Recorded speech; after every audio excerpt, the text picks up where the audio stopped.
Woman reports single dad to CPS for being unfit. Judge reveals she lost custody years ago. But when the courtroom went silent, everyone realized she hadn't just ruined a stranger's life, she just destroyed her own son's. Before we get into the story, comment below where in the world you are watching from today. Through the dewy morning mist that clung to the neighborhood like a soft gray blanket, Margaret Hale's weathered hands moved with practiced care among her beloved roses. Each movement was deliberate, born from decades of tending the same garden bed. The thorny stems reminded her of life itself, beautiful but sharp if you weren't careful, requiring patience and wisdom to nurture properly.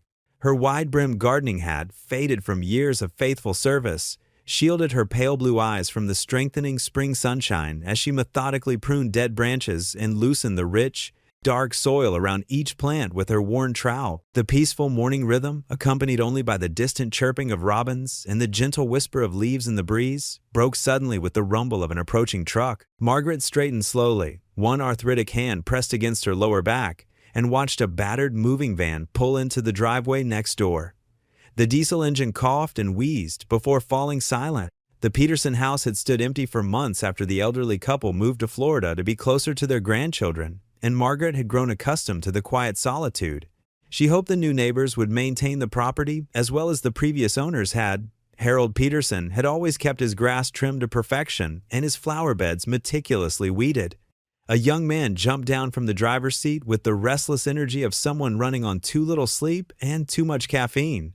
His movements betrayed bone-deep exhaustion that seemed to radiate from every gesture. He couldn't have been more than 35, with dark circles under his eyes like purple bruises and wrinkled clothes that looked like he'd slept in them. His jeans were stained with what appeared to be motor oil, and his flannel shirt hung loose and untucked. Margaret's lips pursed slightly as she observed him fumble with unfamiliar keys before finally unlocking the front door and returning to the truck with hurried, almost frantic steps. "Daddy, can I help?" A small voice called out, sweet and eager. A little girl, perhaps 7 or 8 years old, bounced out of the passenger side with the irrepressible energy of childhood. Her brown hair escaped from what must have been yesterday's ponytail in wild tangles, and her pink sweater was twisted sideways. One sock was pulled up to her knee, while the other had slumped down around her ankle. "Just stay where I can see you, Lily," the man answered, his voice carrying a sharp edge of weariness that made Margaret wince. "And don't touch anything sharp or heavy, okay? I mean it this time." Margaret watched from behind her rose trellis as he began unloading boxes, carrying them with quick, almost aggressive movements that spoke of a man pushed beyond his limits. The little girl, Lily, such a lovely name, trailed behind him like a devoted shadow, chattering about where her toys should go and which room could be hers and whether there might be a good spot for a swing set in the backyard. Her father's responses grew increasingly terse as fatigue and frustration mounted, his shoulders growing more rigid with each trip to and from the truck. A particularly heavy-looking box, marked "Kitchen Fragile" in black marker, slipped from his grasp as he navigated the front steps.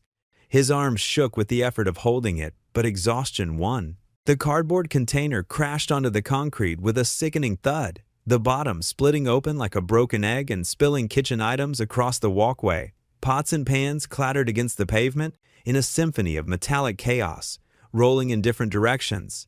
A ceramic plate shattered into pieces, sending white shards skittering across the driveway. "Damn it," he snapped, his voice cracking with frustration as he kicked the broken box with more force than necessary. The cardboard crumpled further, and more items spilled out. Lily jumped at his outburst, her small shoulders hunching inward as she took an instinctive step backward, her bright chatter dying instantly. Margaret clicked her tongue disapprovingly, the sound sharp in the morning air. In her day, fathers didn't use such language in front of their children, regardless of how tired or overwhelmed they might be. A man controlled his temper, especially around impressionable young ones who looked up to him for guidance and security. She gathered her gardening tools with deliberate movements, stealing glances as the man, they wanted grading, she'd have to find out his name eventually, continued hauling boxes inside with barely contained irritation, his jaw set in a hard line. The morning wore on, and Margaret found herself returning to her kitchen window more frequently than usual, ostensibly to check on her bird feeder, but actually to observe the continuing chaos next door. The man worked alone, declining offers of help from well-meaning neighbors who stopped to introduce themselves. His movements remained sharp and impatient, and she noticed how the little girl gradually retreated to sitting quietly on the front steps, no longer offering to help. Later that morning, Margaret changed into her Sunday best, a powder blue dress suit she'd worn countless times before, with pearl buttons and a matching belt that still fit her slender frame perfectly. She drove her reliable sedan to the First Methodist Church, where she'd worshiped for over 40 years, following the same route she'd taken thousands of times before. The familiar red brick building with its white steeple reaching toward heaven felt like a sanctuary, even if the congregation had dwindled over the years as younger families moved away and older members passed on to their eternal reward. During the coffee hour after service, Margaret found herself with her usual circle gathered around their customary table in the fellowship hall. Betty from the choir, her silver hair perfectly styled and her lipstick freshly applied, sat beside Helen, who organized the monthly bake sales with military precision. Ruth, who taught Sunday school since Margaret's own children were young and still wore the same style of wire-rimmed glasses, completed their group. They gathered at their usual spot by the window, steam rising from ceramic mugs adorned with crosses and inspirational Bible verses, the familiar ritual as comforting as an old hymn. "Did you hear about the new family moving in next to Margaret?" Betty asked, stirring sugar into her coffee with a delicate silver spoon that had belonged to her grandmother. "Hardly a family," Margaret replied, her voice dropping to the conspiratorial tone reserved for sharing concerns rather than gossip. "Just a rough-looking single father and his little girl. You should have seen him this morning, losing his temper over a simple broken box, using language that would make a sailor blush. Right in front of that innocent child." Helen shook her head sympathetically, her expression troubled. "It's so hard on children these days, growing up in broken homes without proper guidance. Where's the mother in all this?" "I haven't seen any sign of one," Margaret said, breaking her banana bread into small, precise pieces with her fork. "The poor child looks like she could use a woman's touch, hair all messy and tangled, clothes that don't quite match properly. And he was letting her wander around all those heavy boxes and sharp tools without a care in the world. What if she'd gotten hurt?"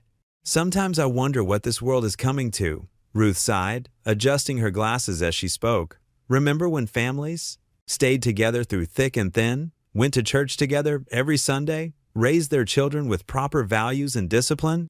Margaret nodded thoughtfully, though something uncomfortable stirred in her chest, a feeling she couldn't quite name and didn't want to examine too closely. She pushed it aside, focusing instead on plans for the upcoming church rummage sale and the need to organize volunteers for the food pantry. These were safe topics, familiar territory where she felt confident and useful. The conversation drifted to other matters: Mrs. Johnson's hip surgery, the new pastor's sermon style, and the declining attendance at Wednesday night prayer meetings.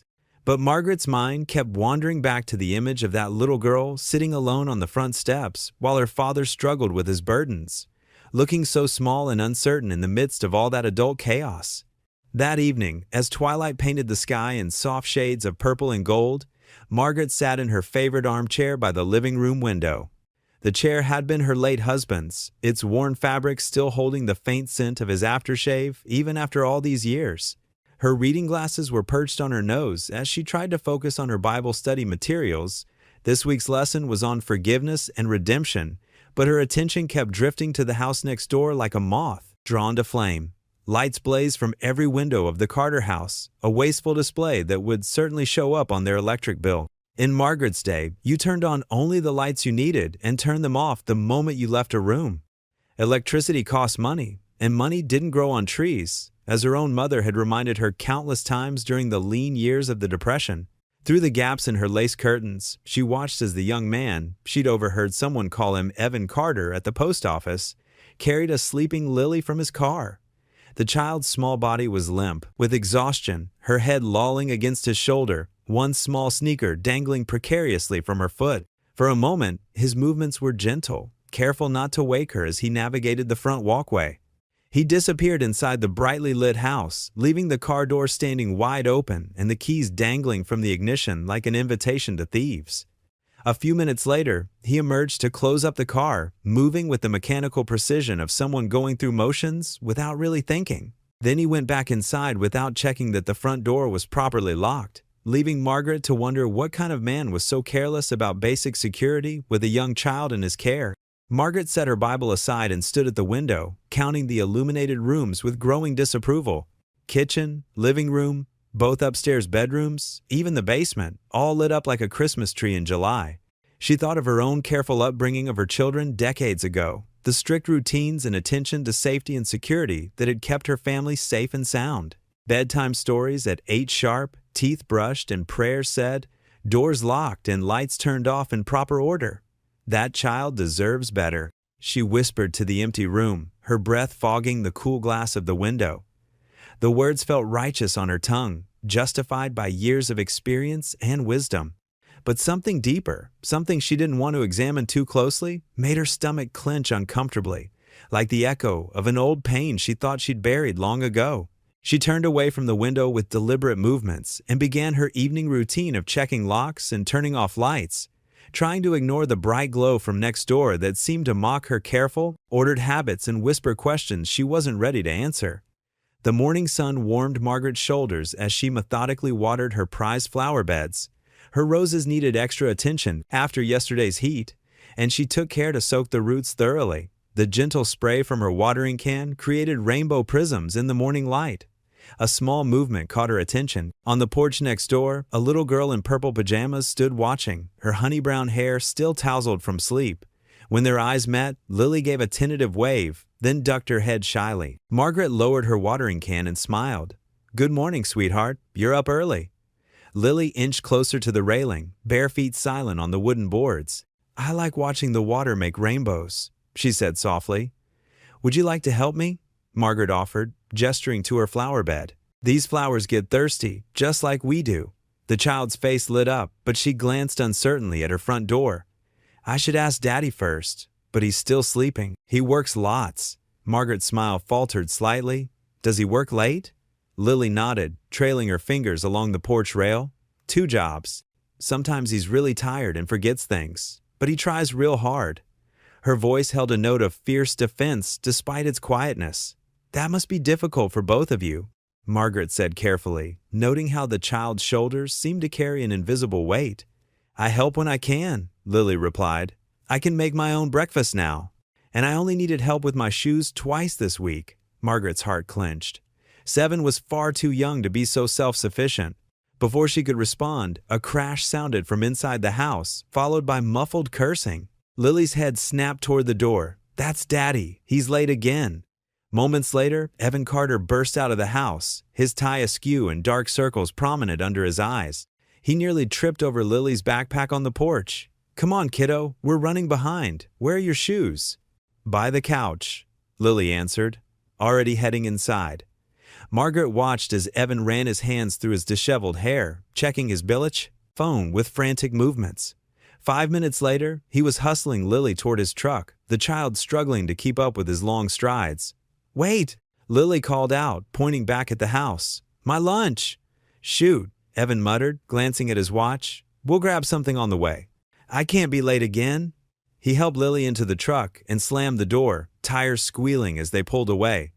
Margaret shook her head disapprovingly. No packed lunch, rushing around in chaos, this wasn't how a child should start their day. She returned to her watering, but her thoughts kept drifting to the little girl next door. As evening settled over the neighborhood, Margaret sat in her favorite armchair by the window, trying to focus on her crossword puzzle. A cool breeze carried the scent of spring through her open window. And something else. The distinct sound of crying. She set down her puzzle and listened intently. The sobs were muffled but unmistakable, coming from next door. Lily's voice carried through the darkness. "I miss you, Mommy."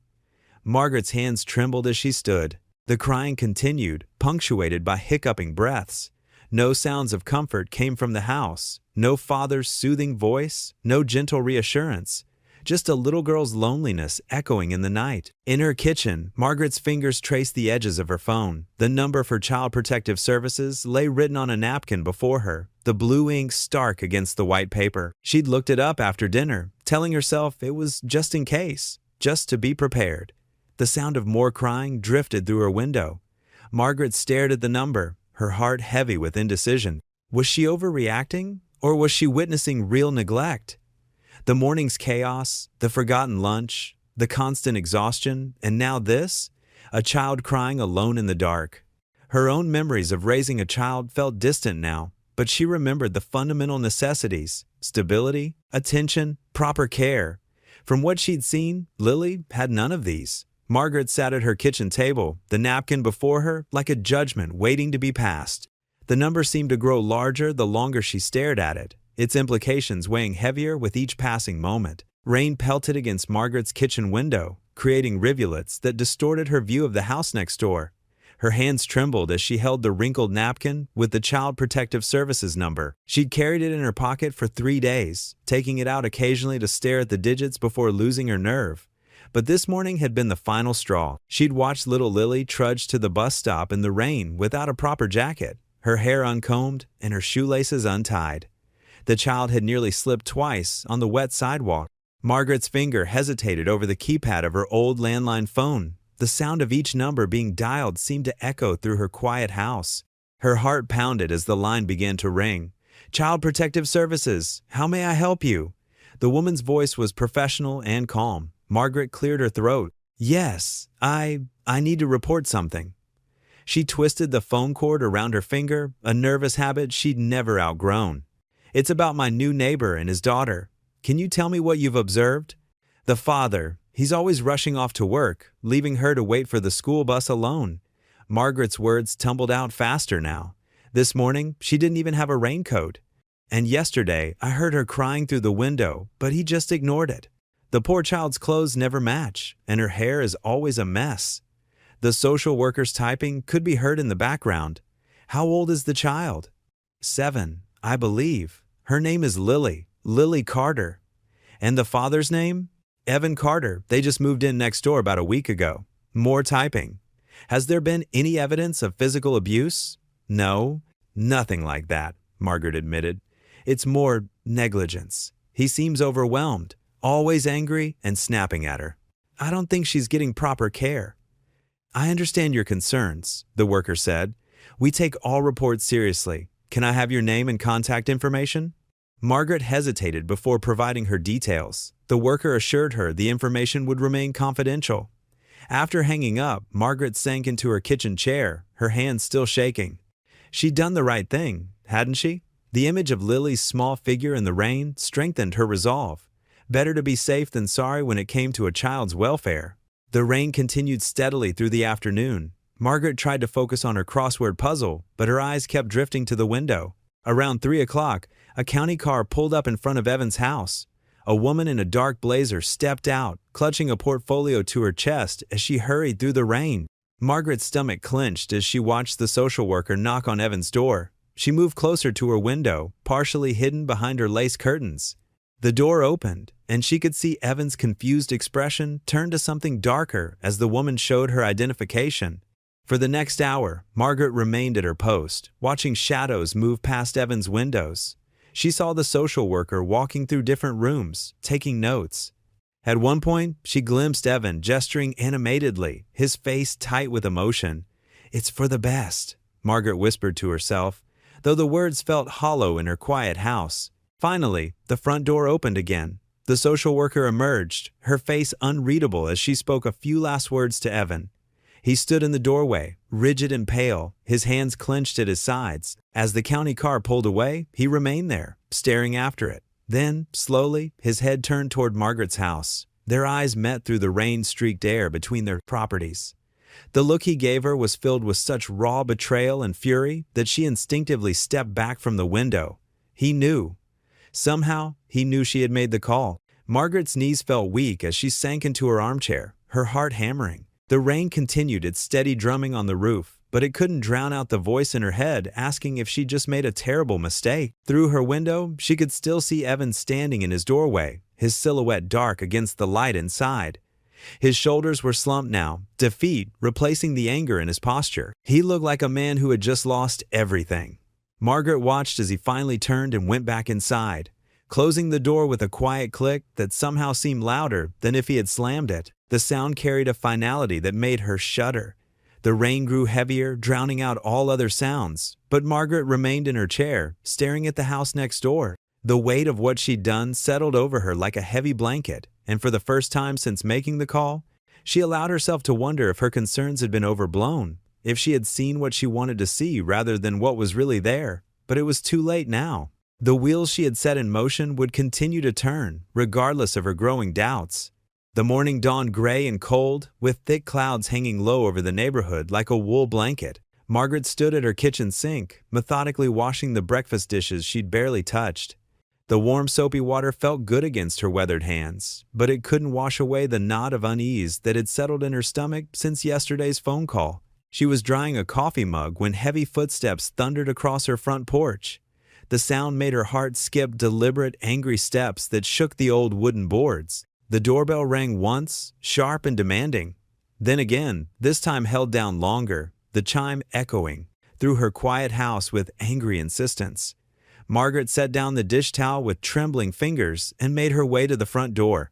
Through the frosted glass panels, she could make out a tall figure shifting restlessly on her porch. She knew who it was before she even turned the deadbolt. She opened the door to find Evan Carter standing there, and the sight of him made her step back instinctively. His face was twisted with rage, his jaw clenched so tight she could see the muscles working beneath his skin. His work jacket hung crooked on his shoulders. Only one arm pushed through the sleeves, as if he'd thrown it on in desperate haste. Dark circles shadowed his eyes like bruises, and stubble covered his usually clean-shaven face. "It was you, wasn't it?" His voice shook with barely controlled fury, each word sharp as broken glass. "You called CPS on me." Margaret gripped her cardigan tighter around herself, suddenly feeling fragile and small in her own doorway. The morning air was bitter against her face. "I was concerned about, they took her." Evan's words exploded like thunder, cutting through her explanation. His hands clenched into fists at his sides. "They took my little girl. Do you have any idea what you've done?" The blood drained from Margaret's face.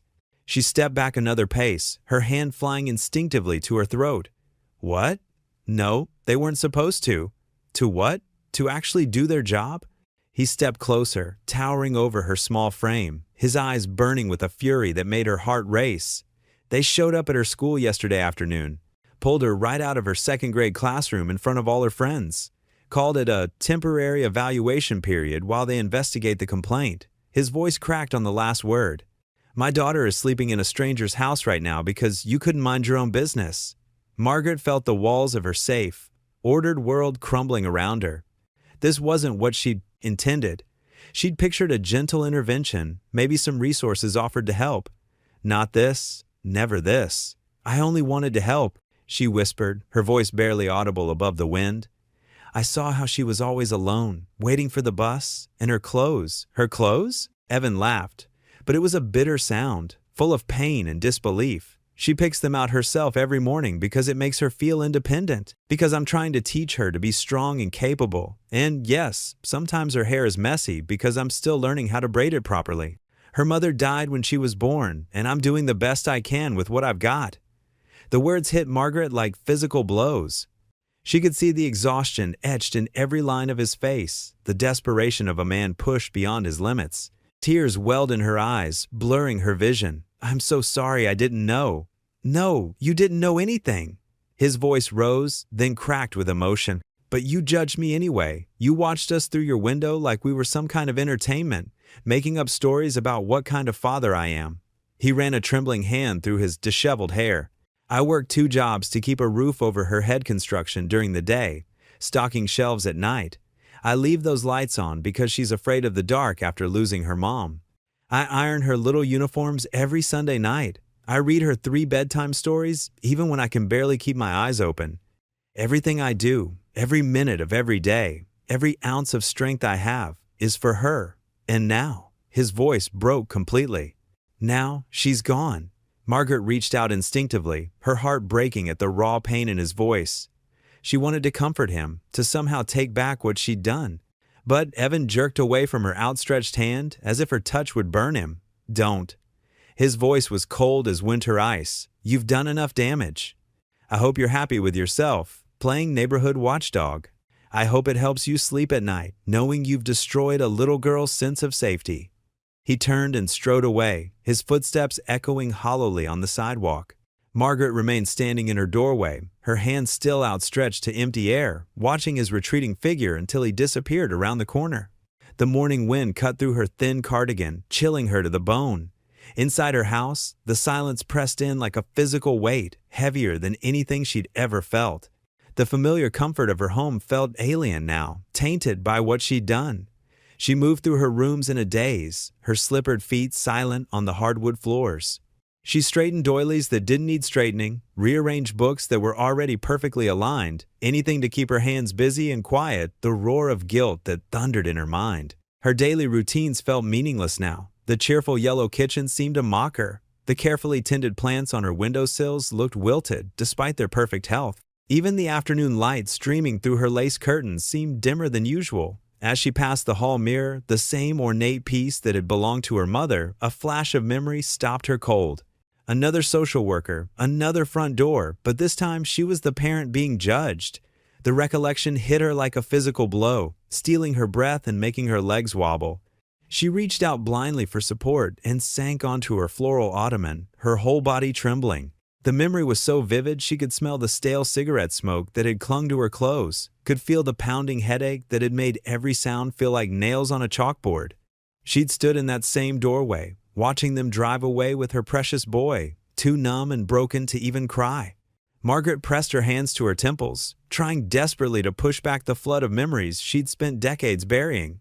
She'd hidden them behind layers of recovery and redemption, behind church services and volunteer work, and carefully maintained routines. But now they rushed back with devastating clarity, the empty rooms afterward that echoed with his laughter. The deafening silence where his voice used to fill the house. The crushing weight of failure that had nearly destroyed what was left of her soul. She'd lost her son to the very system she'd just unleashed on another family. The irony was so cruel it took her breath away. Margaret stumbled to her bedroom on unsteady legs, her vision blurred with tears. The walls seemed to close in around her as the full weight of what she'd done crashed down. She'd become everything she'd once hated, the judgmental neighbor, the meddling stranger who thought they knew better. What right had she had to judge Evan's parenting? What arrogance had led her to believe she knew what was best for his daughter? She fell to her knees beside her bed, the same spot where she'd prayed every night for 30 years. Her hands clasped together so tightly her knuckles went white, and tears rolled down her weathered cheeks, dropping onto the faded quilt her grandmother had made. "Lord," she whispered, her voice breaking with the weight of her shame, "if I've done wrong, and I know I have, please show me how to make it right. Show me how to fix what I've broken." The morning light filtered through her lace curtains, casting intricate shadows on her clasped hands as she continued to pray. She stayed there on her knees, seeking guidance in the terrible silence of her shame, knowing that some mistakes cut so deep they change everything forever. Outside, the gray clouds began to part, letting thin rays of sunlight pierce through. But in Margaret's heart, the storm was just beginning. Margaret stood at her living room window, watching as Evan's truck pulled into his driveway. Her heart sank when she saw he was alone. No bouncing pigtails, no cheerful wave from the passenger seat, just emptiness where Lily should have been. He sat in his truck for a long moment, gripping the steering wheel. Even from across the yard, Margaret could see the slump in his shoulders, the defeat in his posture. When he finally got out, he moved like a man twice his age, dragging his feet up the walkway to his dark house. The silence next door was deafening. No cartoons playing too loud, no giggles floating through open windows, no patter of small feet on hardwood floors. The absence of those sounds pressed against Margaret's ears until she couldn't stand it anymore.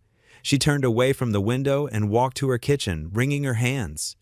The counters gleamed with nervous cleaning, and her cookbook lay open to a recipe she knew by heart. Apple pie, the kind her grandmother had taught her to make, with butter-rich crust and cinnamon-sweet filling. "Lord, help me," she whispered, pulling ingredients from her cupboards. Her hands shook as she measured flour and salt. Cutting in the butter helped steady them. There was comfort in the familiar motions, in creating something meant to bring warmth. As she worked, memories surfaced like bubbles in still water. Another kitchen, decades ago. Her own hands shaking for different reasons then. A little boy's eyes, wide with worry as he watched her stumble. Margaret pushed the thoughts away and focused on rolling out the dough, making it perfect. 3 hours later, the pie sat cooling on her counter, its golden brown crust catching the afternoon light. Margaret found her nicest note card and sat at her small desk, pen hovering over the cream-colored paper. What could she possibly say? "I'm sorry, felt inadequate. I was wrong. True, but not enough." Finally, she wrote in careful script, "For strength in hard times, from your neighbor." Simple words, but they would have to do. The walk across their shared lawn felt endless. Margaret's shoes crunched on fallen leaves as she carried the still warm pie, wrapped in a clean dish towel. Her heart hammered as she climbed Evan's porch steps. No lights were on inside. She set the pie down gently by his front door, tucked the note beneath the dish towel, and hurried back home before her courage failed. That evening, she drove to Wednesday night service at First Presbyterian, arriving early enough to catch Pastor John alone in his office. He looked up from his desk with kind eyes when she knocked on his open door. "Margaret, come in," he said, gesturing to the chair across from him. "Something's troubling you." She settled into the worn leather seat, clutching her purse in her lap. "Pastor, how do you make things right when you've done harm? Real harm, not just a small mistake?"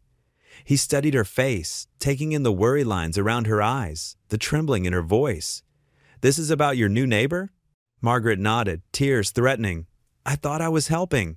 I was so sure I knew what I was seeing," but she dabbed at her eyes with a tissue from her purse. "Now that little girl is gone, and her father, the look in his eyes when he confronted me, I have never felt so ashamed." Pastor John leaned forward, folding his hands on his desk. "Margaret, do you remember the story of the Pharisee and the tax collector?" "Yes, of course." The Pharisee stood apart, judging. But the tax collector, he understood his own failures first. Sometimes our greatest acts of righteousness can become our greatest sins when we forget our own humanity. He paused, letting the words sink in. If you want to make things right, start by listening. Not judging, not fixing, just listening. Margaret thought about Evan's fury, the pain beneath his anger. "But will he even let me near enough to listen?" "That's not in your control," Pastor John said gently. "All you can do is open the door. Whether he walks through it, that's between him and God." The drive home felt longer than usual, Pastor John's words echoing in her mind.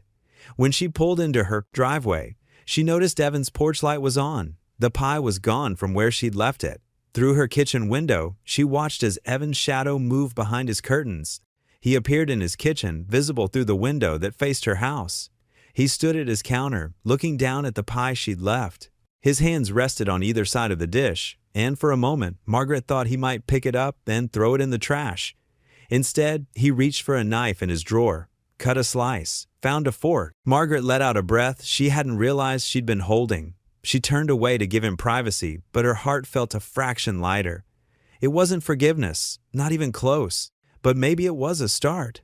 In her own kitchen, she filled her kettle for evening tea, glancing occasionally at the light still burning in Evan's window.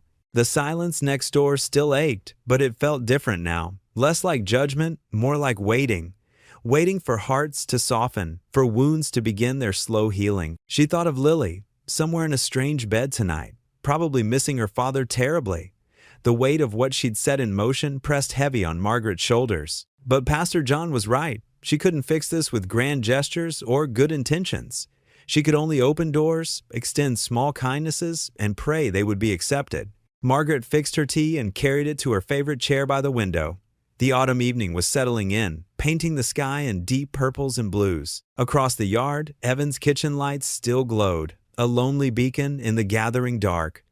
1 week later, Margaret sat in the back row of courtroom B, her hands clasped tightly in her lap. The room's fluorescent lights cast a harsh glow over everything, making the institutional beige walls look sickly. Her sensible navy dress felt too tight at the collar, and she tugged at it nervously. She watched as other cases moved through quickly: custody arrangements, child support modifications, adoption finalizations. Each family carried their own story of heartbreak or hope. Margaret noticed how Judge Whitmore handled each case with steady patience, his silver hair and wire-rimmed glasses giving him the appearance of a wise grandfather rather than a stern judiciary figure. When the clerk called Carter, emergency custody review, Margaret's stomach clenched. Evan walked to the front, his work boots making hollow sounds against the polished floor. He wore his best clothes, pressed khakis, and a button-down shirt that still bore slight wrinkles from being freshly washed. His hands were clean, but his fingernails still carried traces of motor oil that wouldn't scrub away. The CPS worker, a young woman with kind eyes, approached the stand first. "Your Honor, we've completed our initial home evaluation of Mr. Carter's residence and interviews with relevant parties."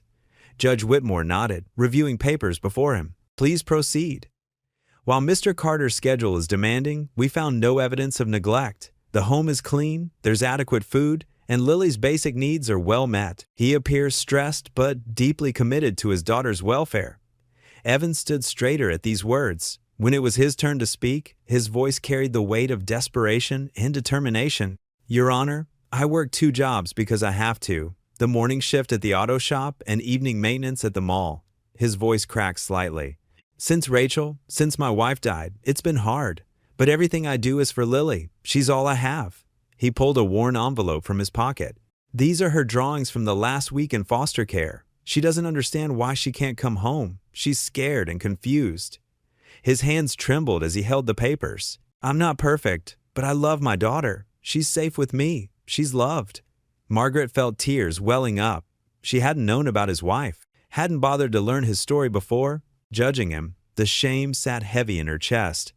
Judge Whitmore studied the papers before him, his expression thoughtful. I see the original complaint was filed by a neighbor, Margaret Hale. He glanced toward the back of the courtroom. Mrs. Hale, are you present? Margaret's heart jumped. She slowly stood, her legs unsteady. Yes, Your Honor. The judge adjusted his glasses, scanning a document with increased interest. His eyebrows drew together, and he looked up sharply. Mrs. Hale, this isn't your first involvement with Child Protective Services, is it? The question hung in the air like smoke. Margaret's throat went dry. I don't. According to these records, Judge Whitmore continued, his voice carrying clearly through the now silent courtroom, you lost custody of your son, Evan Hale, 32 years ago. The words fell like stones into still water. A ripple of whispers moved through the courtroom. Margaret swayed slightly, grabbing the back of the bench in front of her for support. At the front of the courtroom, Evan had gone completely still. Slowly, he turned around, his face draining of color as he stared at Margaret. The recognition dawned in his eyes, not of her as she was now, but of the woman she had been 3 decades ago, the mother who had failed him. Their eyes met across the courtroom, and decades of pain, loss, and missed chances crashed between them like waves against rocks. Evan's face transformed from shock to disbelief to something raw and wounded. His mouth opened slightly, but no words came out. Margaret felt the room spinning around her. The judgmental whispers, the fluorescent lights, the weight of 32 years of guilt, it all pressed in at once. She saw in Evan's face the little boy she had lost, the baby she had failed to protect from her own demons. And now, unwittingly, she had nearly caused him to lose his own child. The judge's gavel cracked through the air, calling for order, but neither Margaret nor Evan moved. They remained frozen in their tableau of recognition, the past and present colliding in one devastating moment of truth. The courthouse steps felt like mountains beneath Margaret's trembling legs as she chased after Evan's retreating form. The afternoon sun cast long shadows across the concrete, making everything feel somehow unreal. Evan, please, I didn't know. Her voice cracked as she reached toward him. He whirled around, his face contorted with pain and rage. Don't you dare say my name. His words came out in sharp, ragged breaths. 32 years, and you show up next door? Judge me? Try to take my daughter away? He let out a harsh laugh that held no humor. Like mother, like son, right? That's what you thought? Margaret's heart hammered against her ribs. I never meant. Save it. He held up his hand, backing away. Just stay away from me. Stay away from my daughter. He turned and strode to his truck, leaving Margaret frozen on the courthouse steps. As the engine roared to life, memories she'd locked away for decades came flooding back. 1991. A cramped apartment with peeling wallpaper. Margaret, young and wild-eyed, pacing the floor with baby Evan crying in her arms. Empty bottles lined the windowsill like glass soldiers. Her hand shook as she tried to warm his bottle, spilling formula across the counter. Shh, baby, please. She bounced him desperately, her own tears falling onto his tiny face. Mama's trying. The knock at the door made her jump. 2 social workers, a police officer. Forms thrust into her trembling hands as they took her screaming son. No, please, I can do better. I'll get clean, I promise. But they were already gone, taking her whole world with them. The memory dissolved as a car horn jolted Margaret back to the present. She found herself still standing on those courthouse steps, tears streaming down her face. Around her, life continued as normal, people coming and going, clouds drifting overhead, birds singing in nearby trees. How could everything look so ordinary when her world had just shattered all over again? The drive home passed in a blur. Margaret barely registered, turning onto her street, parking in her driveway, unlocking her front door. Inside, the silence pressed against her ears like cotton wool. Photos lined her walls. Church gatherings, garden club meetings, smiling faces of friends. But there were no pictures of her son growing up, no school portraits or graduation photos, no wedding pictures or proud grandmother moments. Except one. With shaking hands, Margaret opened the bottom drawer of her bedroom dresser. Beneath carefully folded sweaters lay a small wooden box, its surface smooth from years of handling. Inside, wrapped in tissue paper, was a single photograph, a dark-haired baby boy sleeping peacefully in a hospital bassinet. Evan Michael Hale was written on the back in faded ink. She sank onto her bed, cradling the photo to her chest. "I'm so sorry," she whispered to the empty room. "I'm so sorry." Another memory.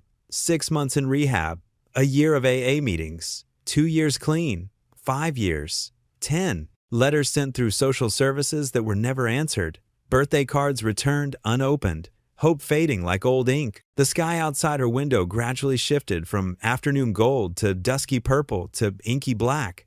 Margaret sat in her darkened bedroom, lost in memories of all she'd thrown away. When had her son changed his name from Hale to Carter? When had he moved back to this very town? How many times had their paths almost crossed over the years? And now, through some twisted cosmic joke, she'd nearly cost him his own child. As the night wore on, sleep refused to come. Around 5 a.m., Margaret gave up trying. She made her way downstairs and settled into her favorite armchair by the living room window. The first hints of dawn were just beginning to lighten the eastern sky. Movement caught her eye. Across the fence, a porch. A light clicked on. Evan emerged from his house, coffee mug in hand, and sank heavily into one of his deck chairs. Even from this distance, she could see the exhaustion and the slope of his shoulders. Mother and son sat in their separate spaces, divided by wooden planks and 32 years of absence, while the sky slowly brightened above them. Two lost souls under the same sunrise, both aching with old wounds torn fresh. Margaret pressed her palm against the cool window glass, watching her son's silhouette. She had so many words stored up, so many explanations and apologies. But for now, all she could do was witness his pain from afar, the way he had once witnessed hers, though he'd been too young to remember. The morning light grew stronger, painting the clouds in shades of pink and gold. Soon the neighborhood would wake up, cars would start, people would head to work, life would go on. But in this moment, in the quiet space between night and day, Margaret and Evan remained still, each alone with their thoughts, separated by more than just a fence. Yet somehow sharing the same patch of morning sky. The days crept by like shadows across a sundial. Margaret watched from her kitchen window as Evan's truck pulled out of his driveway each morning, the engine's rumble fading into the dawn. He worked 2 jobs now, carpenter by day, mechanic by night, desperate to prove himself to the courts and bring Lily home. Her heart ached watching him leave each morning without breakfast. So she started small, a bag of fresh groceries left on his porch while he was at work. Nothing fancy, just bread, eggs, milk, and fruit. The first time, he'd left them untouched until they spoiled. But by the third time, the bags disappeared inside. Margaret kept her distance, but her help continued quietly.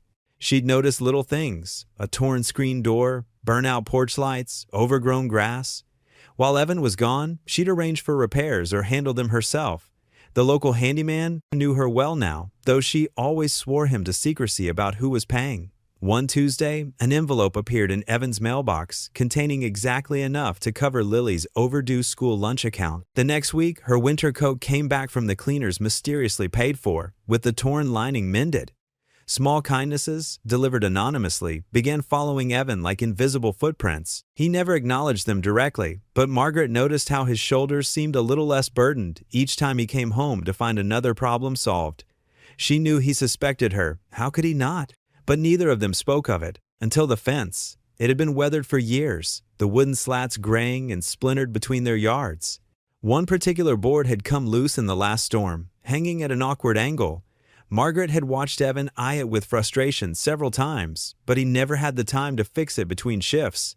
So one evening, just as the sun was setting and painting the sky in watercolor shades of pink and gold, Margaret gathered her tools. She'd learned basic repairs out of necessity during her years alone, though her hands weren't as steady as they used to be. Still, she could handle a hammer and nails. The evening air was cool against her skin as she worked, carefully removing the broken board.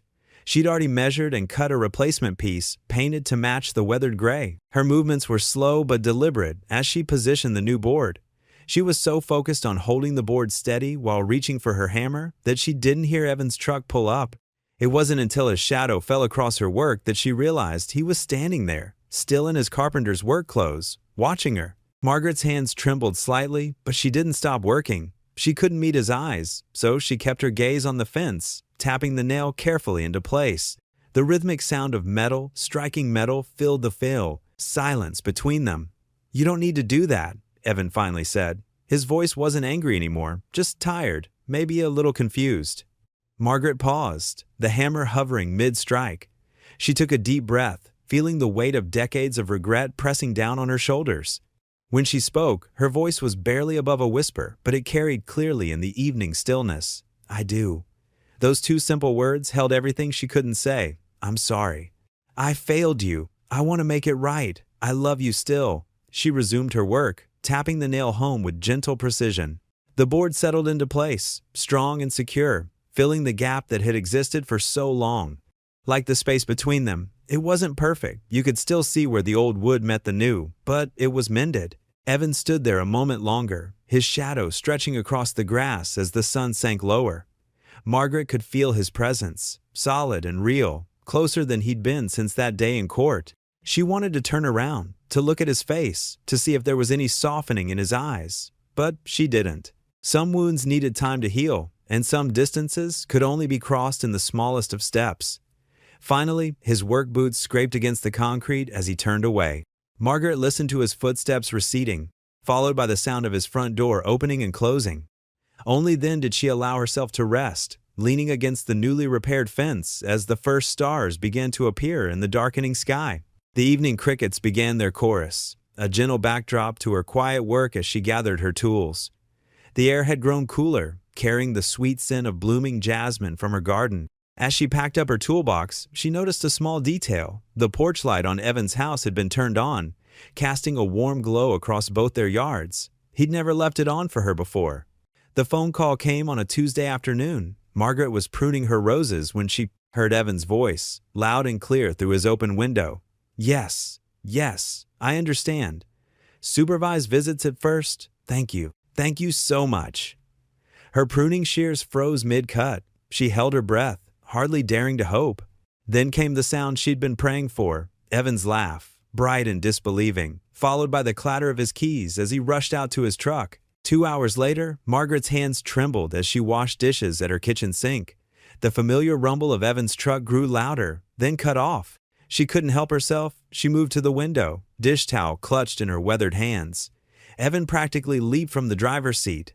The passenger door opened, and there was Lily, her backpack clutched to her chest, her dark hair in neat braids. Margaret's heart squeezed at the sight of her granddaughter, the granddaughter she'd only just discovered. "Daddy!" Lily ran to him, her small feet kicking up gravel. Evan dropped to his knees, spreading his arms wide. When Lily crashed into him, he wrapped her up so tight it seemed he'd never let go. He buried his face in her hair, his shoulders shaking. "Baby girl," he whispered, loud enough for Margaret to hear through the crack in her window. "I missed you so much." "I missed you too, Daddy." Lily's voice was muffled against his shirt. "Can we go home now? Really home?" "Really home." Evan stood, keeping Lily in his arms, even though she was getting too big to carry. "The nice lady from the court will visit sometimes, to make sure we're doing okay. But you're home, sweetheart. You're home." Margaret wiped her eyes with the dish towel, not caring that it left soap suds on her cheeks. She watched as Evan carried Lily inside, listened to their footsteps above her head as they moved through the house next door. Her heart felt like it might burst, with joy for their reunion, with grief for all she'd almost destroyed, with longing to be part of their happiness. She had just turned back to her dishes when a small voice called out, "Mrs. Margaret, Mrs. Margaret." Lily stood at the fence, waving a piece of paper. Her cheeks were flushed with excitement, her eyes bright. Margaret's feet carried her to the fence before she could think better of it. "Look what I drew!" Lily thrust the paper through the fence slats. "It's for you!" Margaret's hands shook as she took the drawing. 3 stick figures stood holding hands under a yellow sun. A tall one with brown hair, a small one with pigtails, and an older one with gray curls. A rainbow arched over their heads, and flowers dotted the ground at their feet. "See?" Lily pointed proudly. "That's Daddy, and that's me, and that's you. Because you're our neighbor and you leave us good things to eat. And Daddy says it's not polite to not say thank you, so thank you." The tears came without warning. They rolled down Margaret's cheeks and splashed onto the crayon drawing. She pressed a hand to her mouth, trying to hold back the sob that threatened to escape. "Oh no." Lily's face fell. "Don't you like it? I can make another one." "No, sweetheart," Margaret managed to say. "I love it. It's the most beautiful drawing I've ever seen." She wiped her eyes, but the tears wouldn't stop. 32 years of loss and regret, of prayers whispered into empty rooms, all crashed over her at once. Lily reached through the fence and patted Margaret's hand. "Don't cry, Mrs. Margaret. Daddy says it's okay to be sad sometimes, but you don't have to be sad alone." Margaret nodded, unable to speak. Lily gave her one more sunny smile before skipping back to her house, where Evan waited in the doorway. He'd seen everything, Margaret realized, but for once, his expression wasn't hard or angry. He simply guided Lily inside with a gentle hand on her shoulder. That night, Margaret knelt by her bedroom window, as she had every night since the custody hearing. The moon cast long shadows across her floor as she bowed her head. "Lord," she whispered, "thank you for bringing that precious child home. Watch over her and her father. Help me to be worthy of their forgiveness, if you see fit to grant it. And please," her voice caught, "please help me find the right words, when the time comes, to tell my son how sorry I am, how much I've changed, how much I—" A movement caught her eye. Through the window, she could see Evan standing on his back porch. He was looking right at her, his face silver in the moonlight. For a long moment, their eyes met across the short distance between their houses. The anger that had blazed there before was gone, replaced by something quieter, something that might, with time and grace, grow into understanding. Evan gave a single, slow nod. Then he turned and went inside, leaving Margaret with her prayers and the first fragile seed of hope. The smell of burnt toast filled the kitchen as Evan frantically waved a dish towel under the smoke detector. Lily sat at the table, her legs swinging, trying to hide her giggles behind her hand. "It's not funny," Evan said, though a smile tugged at the corner of his mouth. "This is the 3rd piece this morning. Maybe the toaster doesn't like Tuesdays." Lily suggested, her eyes twinkling with amusement. A gentle knock at the back door made them both turn. Through the glass pane, they could see Margaret standing there, holding a plate covered with a checkered cloth. Evan hesitated for a moment, his hand frozen mid-wave with the dish towel. Lily jumped up. "Can I let her in, Dad? Please?" Evan looked at the burnt toast on the counter, then back at Margaret's hopeful expression. He nodded slowly. "Go ahead." Margaret stepped inside, her eyes taking in the scene, the smoke still clearing, the stack of blackened toast, and Lily's untouched glass of orange juice. "I thought I smelled something burning," she said softly. "I made blueberry muffins this morning, too many for just me." "Thank you, Mrs. Hale," Lily said politely, eyeing the plate with interest. "Margaret," the older woman corrected gently. "You can call me Margaret." Evan cleared his throat. "You didn't have to." "I know," Margaret interrupted, "but I wanted to." She set the plate on the counter and carefully pulled back the cloth, revealing perfectly golden muffins studded with plump berries. Lily's eyes widened. They looked like the ones Mom used to make. A heavy silence fell over the kitchen. Margaret's hands trembled slightly as she smoothed the cloth, and Evan's jaw tightened, but then he surprised them both by pulling out a chair. "Would you like to join us?" he asked Margaret. "Since you saved our breakfast." Over the next hour, something shifted in the small kitchen. Lily chatted happily about school, while Margaret listened intently, asking questions about her teachers and friends. Evan remained quiet at first, but gradually began adding his own comments. "She's struggling with division," he admitted when Lily mentioned math class. "I try to help, but between the evening shift at the garage and weekend carpentry jobs?" Margaret nodded thoughtfully. "I used to teach 3rd grade, before." She paused, then continued carefully. "I could help, if you'd like." Evan studied his coffee cup for a long moment. "That might be good," he finally said. As the days passed, Margaret became a regular presence in their lives. She sat with Lily at the kitchen table after school, patiently explaining multiplication tables and grammar rules. She taught her how to braid her hair properly and showed her tricks for keeping her clothes neat. One evening, as Lily worked on her homework, Evan found himself telling Margaret about Sarah, his late wife. "She loved autumn," he said quietly, watching Lily through the window as she played in the yard. Said it was like the whole world was celebrating in gold and red. She'd have loved this house, with all the maple trees. Margaret listened, her hands wrapped around a mug of tea. "Tell me more about her," she encouraged, softly. And so he did. He told her about Sarah's laugh, how she could never keep a plan alive but never stop trying, how she'd sing off-key while doing dishes. With each story, the weight on his shoulders seemed to lighten just a little. Margaret shared too, carefully, tentatively. She told him about her own struggles with grief after losing her husband, about finding strength in her faith when everything else felt lost. She never pushed, never tried to excuse her past actions, but her quiet remorse spoke volumes. One evening, after Lily had gone to bed, Evan found Margaret on her knees in her garden, pulling weeds by porch light. "You don't have to keep trying so hard," he said, leaning against the fence. She sat back on her heels, wiping her brow. "Maybe not, but I've wasted too many years not trying hard enough." Later that night, Margaret knelt beside her bed, hands clasped in prayer. "Thank you, Lord," she whispered, tears sliding down her cheeks. "Thank you for one more chance." Across the fence, Evan stood at his kitchen window, watching as Margaret's porch light clicked off. The darkness that fell between their houses felt different now, less like a barrier and more like a bridge waiting to be crossed. He stood there for a long moment, his expression thoughtful, filled with a quiet respect for the woman who had once caused him so much pain but was now working so hard to make things right. The summer evening painted the sky in soft oranges and pinks as Margaret stood at the bottom of Evan's ladder, steadying it while he examined the sagging gutter. The air was thick with humidity, making her cotton blouse stick to her back. "Hand me that wrench," Evan called down, pointing to the toolbox at Margaret's feet. She passed it up carefully. "Be careful up there. That ladder's seen better days. Like everything else around here?" He muttered, but without the bitter edge his voice usually carried when speaking to her. The past few weeks had brought Neversee, small changes, waves across the yard, brief conversations about the weather, and now, here they were, working together to fix the gutter before the next storm hit. Lily sat on the front porch steps, her bare feet swinging as she drew in her sketchbook. Every so often, she'd look up and beam at them, as if their simple act of cooperation was the greatest show on earth. "This bracket's completely rusted through," Evan said, grunting as he tried to loosen a bolt. "No wonder it's pulling away from the house. I remember when Tom, my husband, used to struggle with these old gutters too," Margaret said softly. "These houses were built in the 50s. Everything needs constant attention." Evan paused his work, looking down at her. "Must be lonely, maintaining it all by yourself now."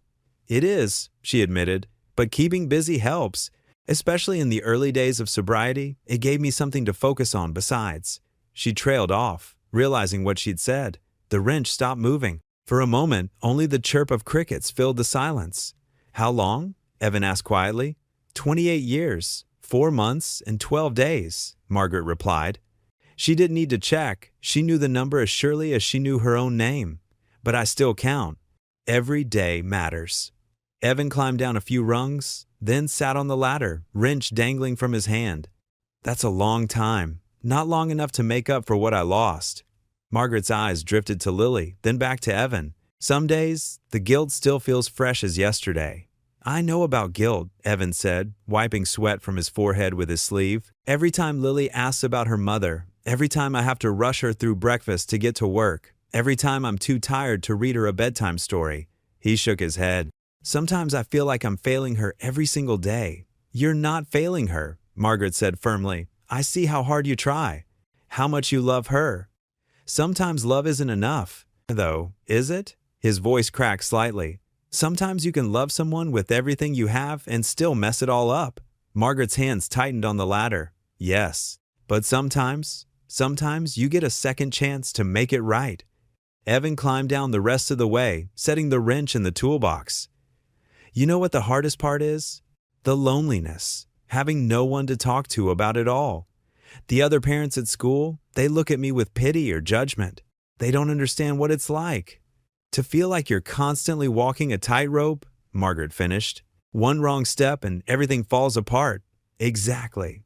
He leaned against the house, crossing his arms. When CPS showed up that day, it was like my worst nightmare coming true. Everything I'd worked for, everything I'd sacrificed, gone in an instant. I'm so sorry, Margaret whispered. I was wrong. I let my own past cloud my judgment. I saw what I expected to see, not what was really there. Dad, Lily called from the porch. Look what I drew. She held up her sketchbook, showing a colorful drawing of 3 figures standing by a house.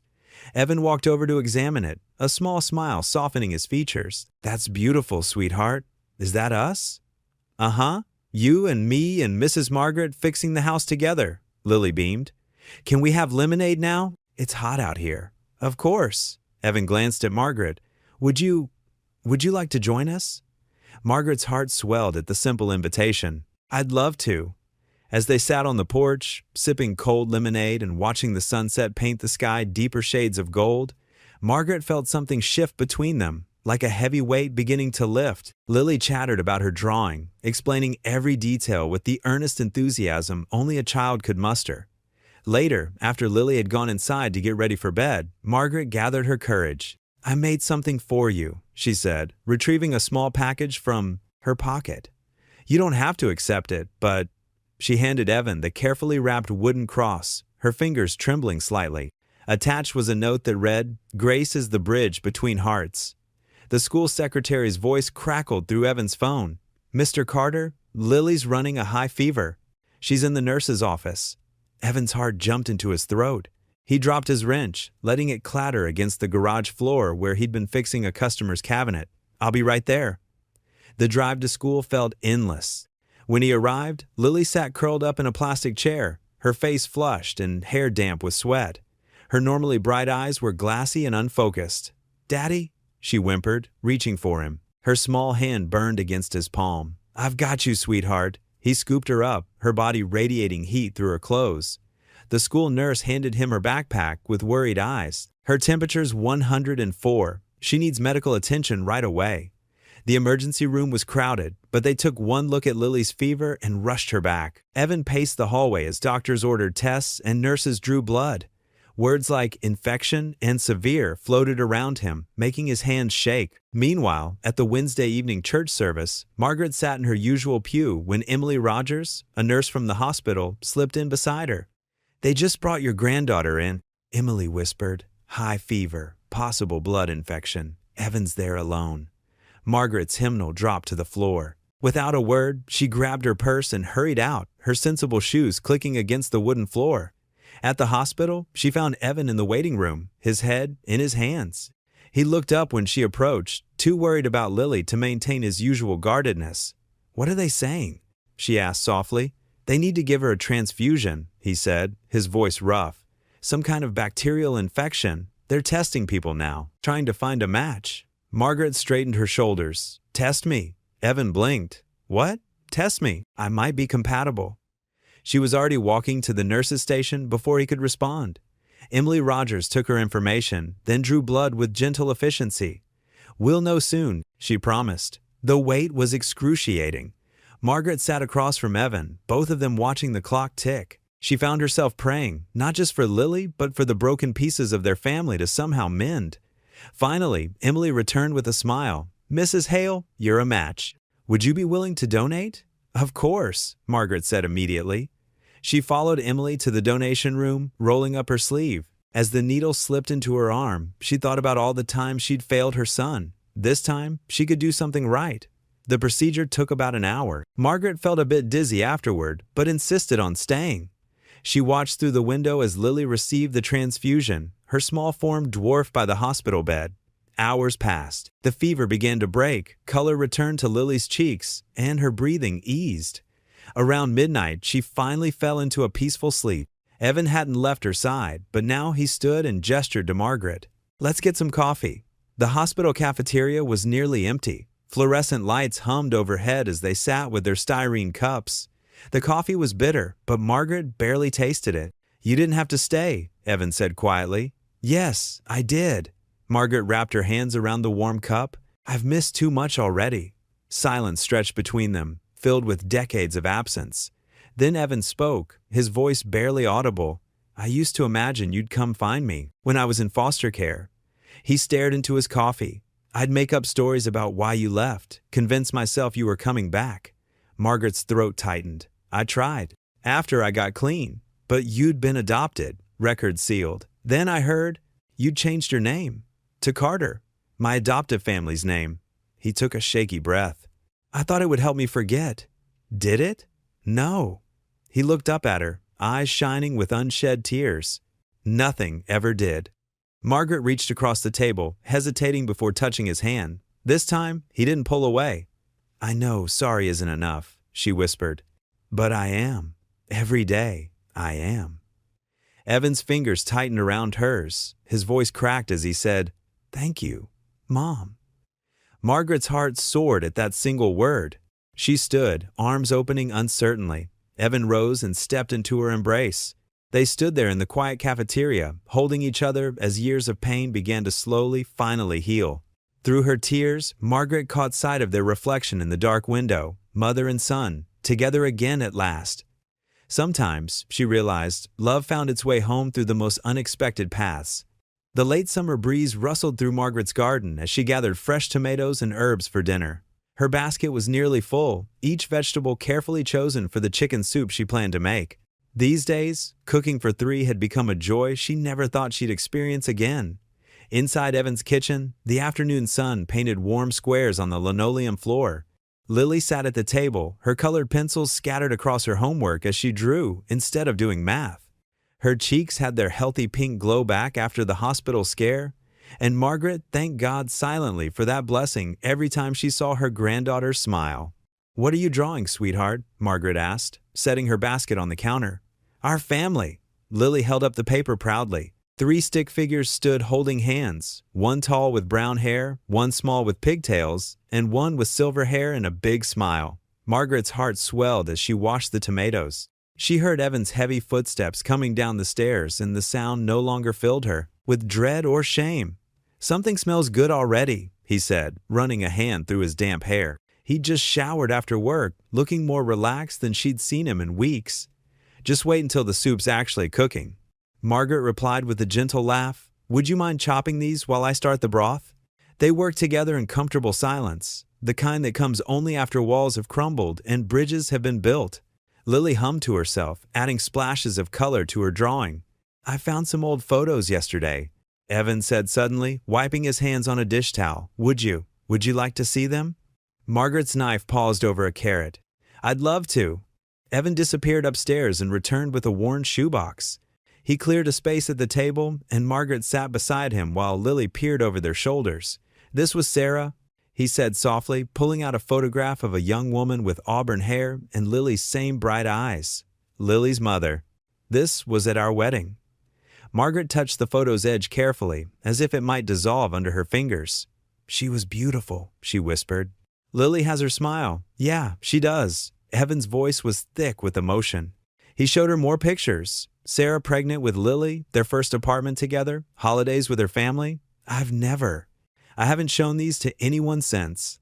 "Thank you for sharing them with me," Margaret said, understanding the weight of this trust. They spent the next hour looking through memories while the soup simmered on the stove. Evan told stories about Sarah, how they met in college, their small wedding in her parents' backyard, their dreams of having a big family. Margaret listened, her heart aching for his loss and her own missed years. "I wish I had more photos of you as a baby," she admitted quietly. "Most were lost when things were bad." Evan was quiet for a moment. "I have one," he said finally.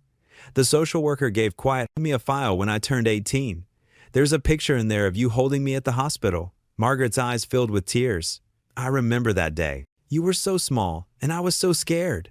I thought I could do it all on my own, but—" "Mom," Evan said, the words still new on his tongue. "We can't change the past, but maybe we can make new memories now." Lily jumped up. "Can we take a picture together, right now?" Her enthusiasm broke the heavy moment, and they laughed. Evan pulled out his phone, and they squeezed together, grandmother, father, and daughter, smiling as the camera clicked. The next morning, Margaret walked to the local grocery store, her step lighter than it had been in years. She picked up milk and bread, nodding hello to familiar faces. Near the checkout, she heard whispers behind the greeting card display. "That's her, Margaret Hale," a woman's voice said in hushed tones. "Can you believe she's wormed her way into that poor man's house?" "After what she did," another voice replied, "calling CPS on her own son.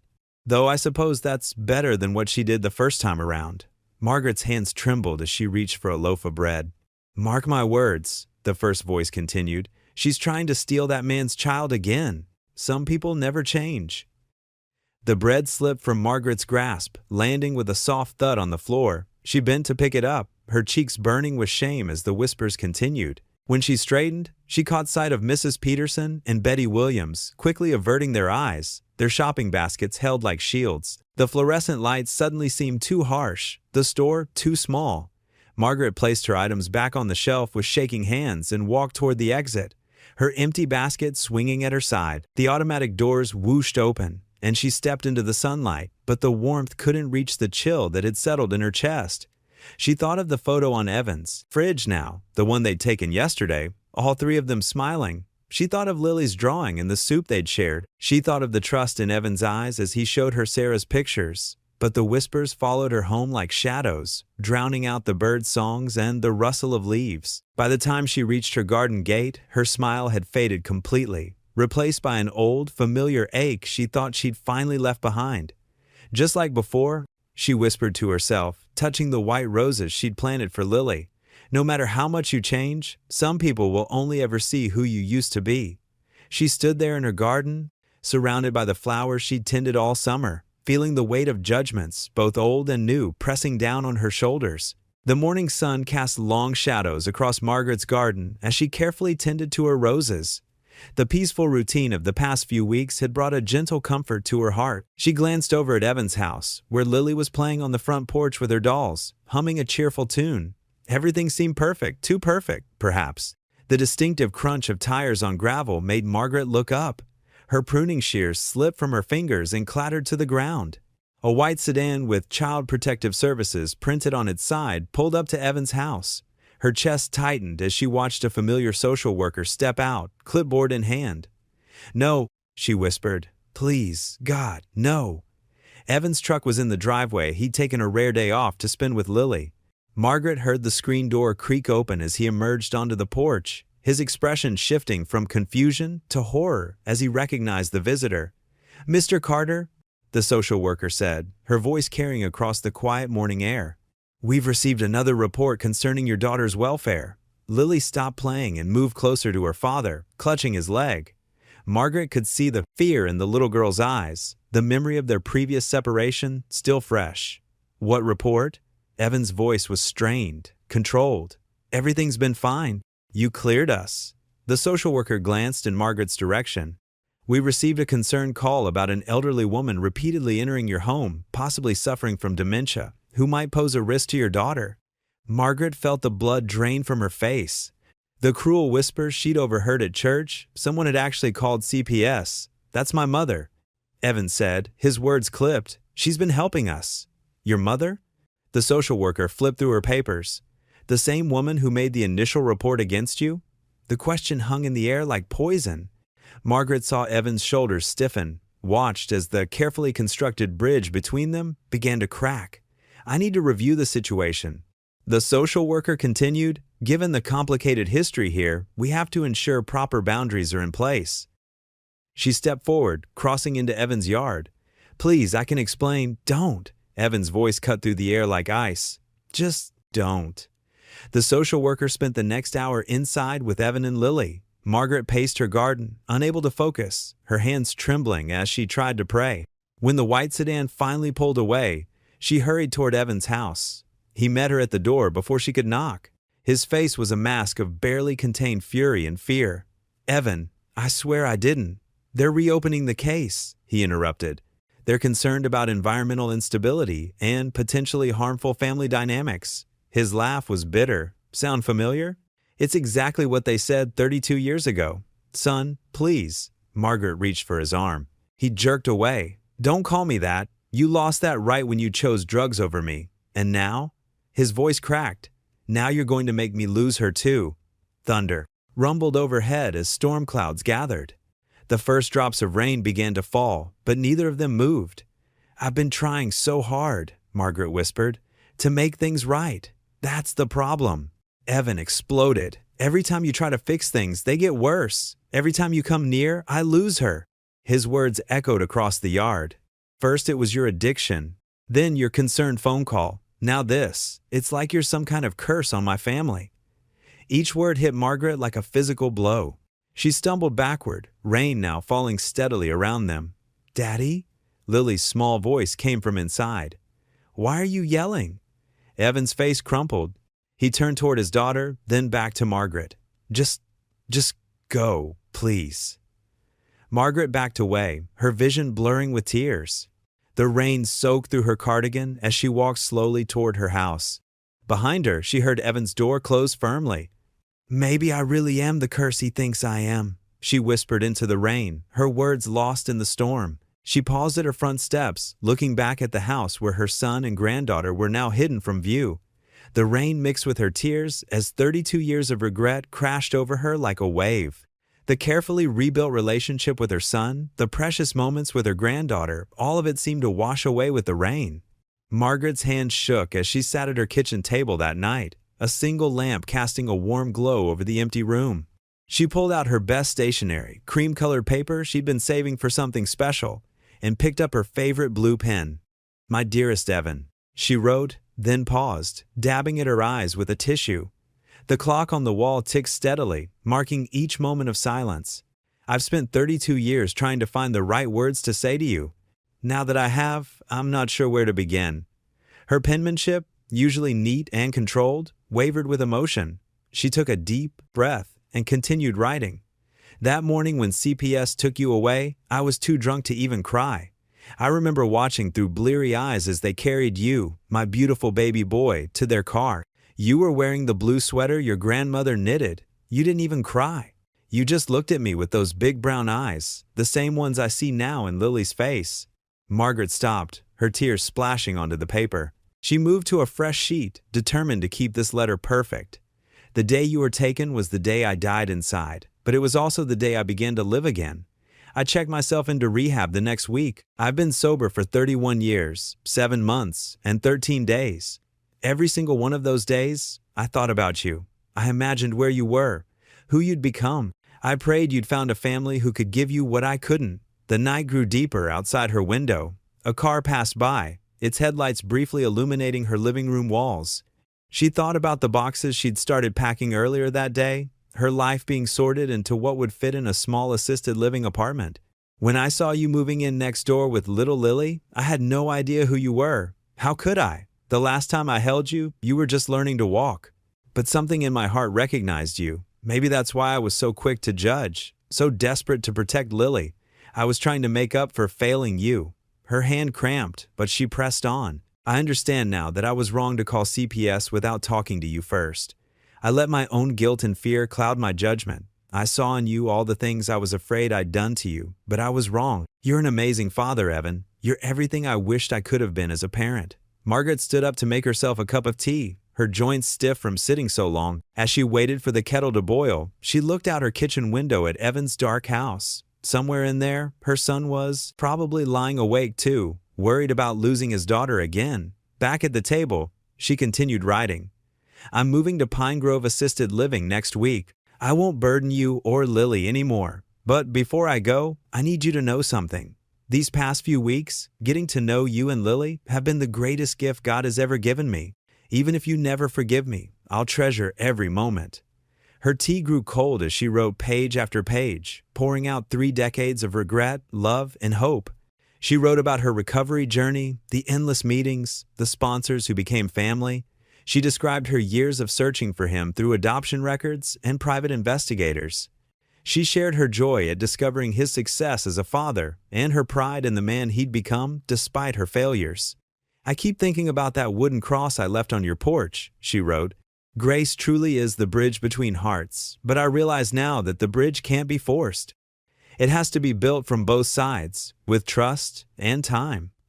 Near midnight, Margaret reached the final paragraph. Her shoulders ached, and her eyes were red from crying, but she felt lighter somehow. I love you, my son. I loved you then, even when I was too sick to show it. I love you now, even if you never want to see me again. And I'll love you always, until my last breath. I pray that someday you'll find it in your heart to forgive me, not for my sake, but for your own peace. You deserve that peace. She signed the letter simply, Mom. After sealing the envelope, Margaret walked out to her mailbox in her robe and slippers. The night air was cool and clean, carrying the scent of her roses. She placed the letter inside, propping it up so it would be visible when the box was opened. Back inside, she looked around her half-packed living room. Photos of Evan as a baby, the few she'd managed to keep, sat wrapped in tissue paper, ready for the move. She picked up one frame, touching the glass. Gently. At least now you know, she whispered to the image of her infant son. At least I got to tell you everything. Morning came too quickly. Margaret had barely slept, but she rose early as always, making her coffee and settling into her favorite chair by the window. She watched as Lily skipped out to check the mail, something she did every morning, hoping for letters from her pen pal. Through the window, Margaret saw Lily open the mailbox and find the envelope. The little girl looked at it curiously, then tucked it carefully in her backpack before heading inside. Lord, Margaret prayed softly, watching her granddaughter disappear into the house. Please, let him understand. The morning light filtered through the kitchen windows as Evan sat at his worn wooden table, the letter trembling in his hands. Coffee sat untouched beside him, growing cold. Lily's half-eaten breakfast plate remained on the counter. She'd wandered into the living room to watch cartoons after bringing him the envelope she'd found in Margaret's mailbox.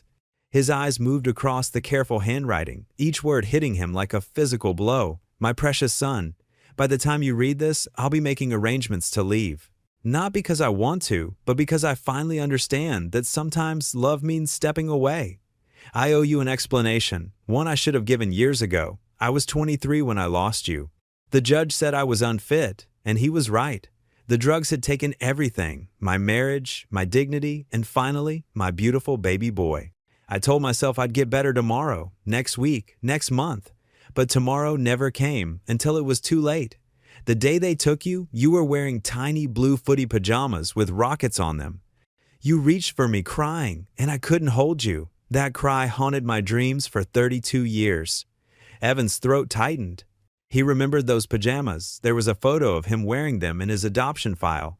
It took losing you to finally hit rock bottom. I got clean 6 months later, but the courts had already terminated my rights.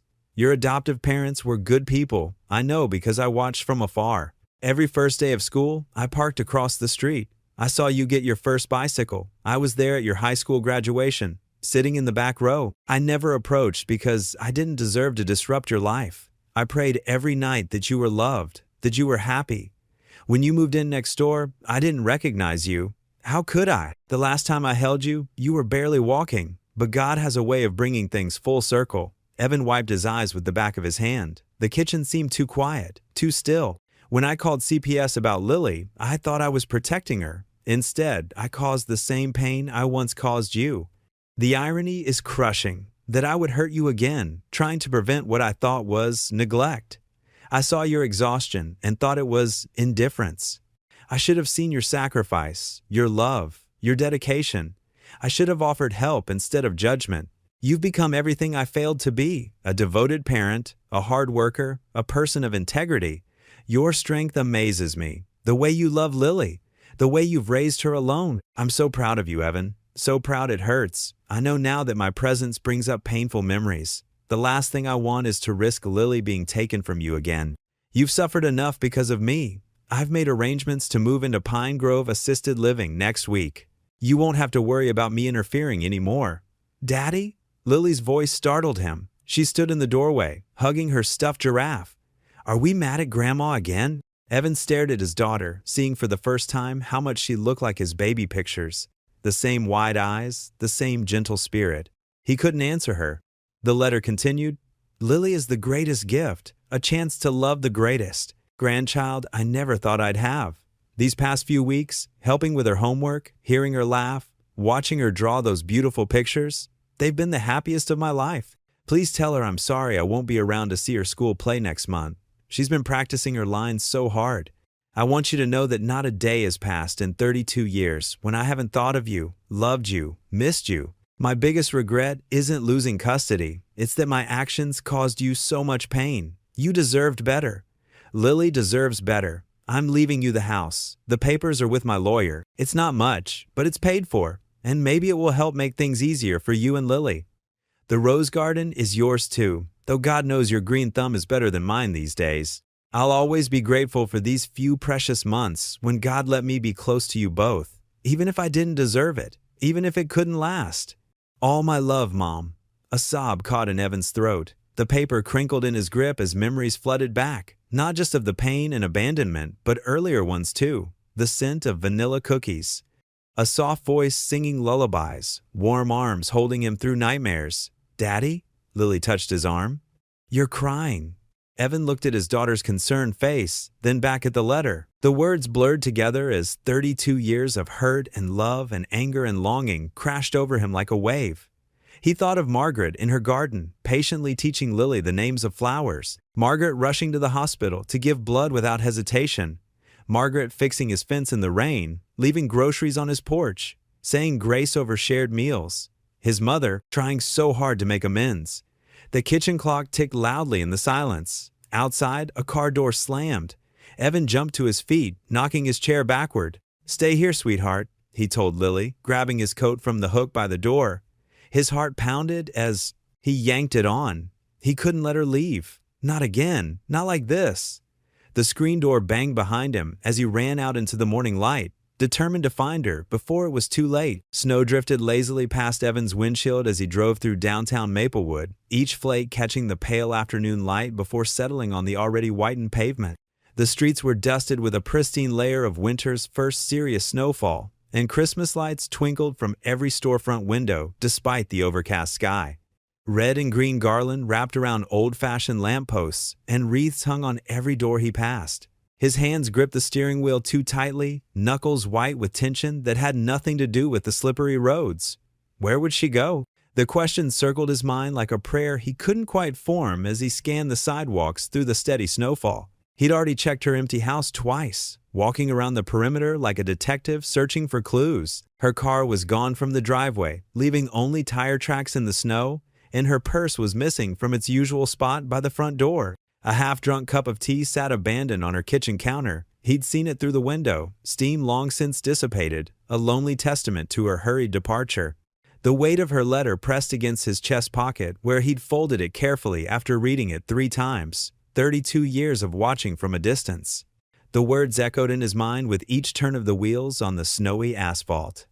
Main Street bustled with holiday shoppers despite the weather, their figures bundled in winter coats and scarves as they hurried between stores, carrying shopping bags and steaming cups of coffee. But none of the hunched shoulders or quick steps belonged to Margaret. Evan pulled into the senior center parking lot, his truck leaving deep tracks in the fresh snow. The building's windows glowed warmly against the gray. Afternoon, and he could see figures moving inside. The automatic doors whooshed open, bringing with them the scent of coffee and the sound of cheerful chatter. Inside, the usual group of elderly card players looked up from their afternoon bridge game, their faces creased with curiosity at the interruption. Margaret Hale? The receptionist behind the front desk shook her head, her reading glasses sliding down her nose. Haven't seen her today, hun. But she usually volunteers on Thursdays, helps with the lunch program. She glanced at the clock on the wall. You might try back tomorrow. Back in his truck, Evan's breath fogged the cold air as he sat for a moment, gathering his thoughts. He rubbed his tired eyes with the heel of his hand, the letter's words echoing in his thoughts, like fragments of a half-remembered song. 32 years of watching from a distance. All those moments he never knew she was there. His high school graduation when he'd scanned the crowd looking for familiar faces. His first bike ride without training wheels when he'd wished someone was there to cheer. Every first day of school when other kids had grandparents waving from car windows. The local diner was his next stop, its neon sign flickering cheerfully through the falling snow. The bell above the door chimed as he pushed through, bringing a blast of cold air and scattered snowflakes with him. The warmth inside enveloped him immediately, along with the comforting smells of coffee and fresh-baked pie. The waitress, Sue, had known Margaret for years. They'd served together at various church functions. She was in for coffee early this morning. Sue said, her apron dusted with flour as she refilled a customer's cup at the counter. Seemed upset about something, kept checking her watch and looking out the window. Said she had errands to run, but that was hours ago. She paused, studying Evan's worried expression. "Everything okay, honey? You look like you've seen a ghost." Evan's shoulders slumped under the weight of his coat and his growing concern. He mumbled his thanks and headed back out into the swirling snow, the cold air hitting his face like a wake-up call. The truck's heater wheezed and struggled as he turned toward the church, his last hope before expanding his search to neighboring towns. The snow was falling harder now, coating his windshield faster than the wipers could clear it. Grace Community Church sat on a small hill at the edge of town, its white steeple barely visible through the thickening snowfall. The parking lot was empty except for Pastor John's old station wagon, its blue paint faded but faithful after all these years. Evan's boots crunched across the snow-covered gravel, each step sinking deeper into the accumulating white blanket. The sanctuary doors were locked tight against the cold, but warm yellow light spilled from the fellowship hall windows, creating golden rectangles on the snow. Inside, the familiar smell of old wood and lemon furniture polish greeted him. Pastor John was in the main hall, methodically arranging hymnals on the wooden chairs they used for overflow seating during the Christmas service. His weathered face, lined with decades of caring for his flock, broke into a gentle smile when he saw Evan shake the snow from his coat. "I've been looking everywhere for my mother," Evan said, the word mother still feeling strange and foreign on his tongue after years of careful avoidance. "Have you seen her?" His voice carried the edge of desperation he'd been trying to suppress. The pastor straightened slowly, setting down the hymnal he'd been holding. He studied Evan's anxious expression with the practiced eye of someone who'd counseled hundreds of troubled souls. "She's here," he said finally, his voice gentle but weighted with understanding. "Has been most of the morning, getting the Christmas decorations ready for Sunday service. Working like she's trying to finish every task in the building." Pastor John paused, choosing his next words carefully as snow continued to tap against the windows. "She mentioned she's planning to move. Said something about it being time to let you and Lily have your peace." "I know." Evan swallowed hard, his throat tight with emotion he'd been holding back all afternoon. "I found her letter. I need to talk to her. She's hurting pretty badly, son. Thinks she's protecting you by leaving, that her presence in your life brings nothing but pain." The older man's eyes held the wisdom of someone who'd seen families torn apart and slowly stitched back together. Sometimes we convince ourselves that love means letting go, even when what's really needed is the courage to hold on. "I know that too." Evan's voice cracked like thin ice under pressure. "I've been so angry for so long. I couldn't see past it. Couldn't see how much she's changed, how hard she's trying to make things right. I was so busy protecting myself from the hurt that I couldn't see the hurt I was causing." Pastor John placed a gentle, weathered hand on Evan's shoulder, the gesture carrying the weight of paternal comfort. "The hardest walls to break down are the ones we build ourselves, brick by brick, year by year. But love has a way of finding the cracks we didn't know were there." He nodded toward the hallway that led to the back rooms. "She's in the storage room, sorting Christmas ornaments. Been at it for hours, like she's trying to organize her whole life one decoration at a time." Evan nodded gratefully, his chest tight with anticipation and fear. He hurried down the hallway, his footsteps echoing on the old wooden floors that had witnessed countless confessions, reconciliations, and moments of grace. Christmas music drifted faintly from somewhere ahead. Silent Night played on the church's ancient upright piano, the melody slightly out of tune but achingly beautiful in its imperfection. The storage room door was propped open with a cardboard box, overflowing with silver tinsel that caught the overhead light like captured starlight. Evan paused just outside, catching his breath and trying to calm his racing heart. Through the doorway, he could see stacks of decoration boxes labeled in Margaret's careful handwriting. Angels, nativity, tree ornaments, fragile. The old wooden ladder they used to hang the sanctuary garlands leaned against the far wall, and he could hear the soft rustle of tissue paper as she worked. Snow continued to melt from his coat, the droplets hitting the floor with tiny, rhythmic sounds that seemed to count down the seconds until he'd have to find the words for everything he needed to say. His heart hammered in his chest like it had when he was 7 years old and had to recite his first Bible verse in front of the whole congregation. He thought of Lily asking just that morning if they were mad at Grandma again, her small face creased with the kind of worry no child should have to carry. Thought of Margaret's hands, steady and sure despite their age, As she helped his daughter plant spring bulbs in the garden they'd never see bloom together. Thought of her voice, soft and breaking with emotion, as she read that bedtime story to Lily during her fever, staying up all night to keep watch. The piano music grew louder as he approached the storage room, each note seeming to wash over him like absolution. His mother was in there, probably thinking she was doing the right thing by walking away, just like she'd probably thought 32 years ago that losing him was her punishment for the choices she'd made. Just like he'd thought he was doing the right thing by holding onto his anger, wrapping it around himself like armor that had become too heavy to carry. Evan reached the doorway, his hand resting on the old wooden frame that had been painted and repainted dozens of times over the decades.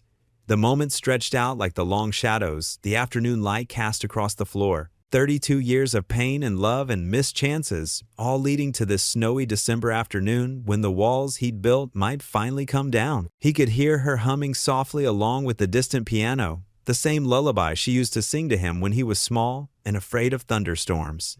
The memory hit him like a physical blow, so vivid he could almost feel her hands smoothing his hair back from his forehead. Evan took a deep breath that seemed to fill not just his lungs, but his entire soul, and pushed the door open wider. The stained glass windows cast pools of colored light across the empty church pews.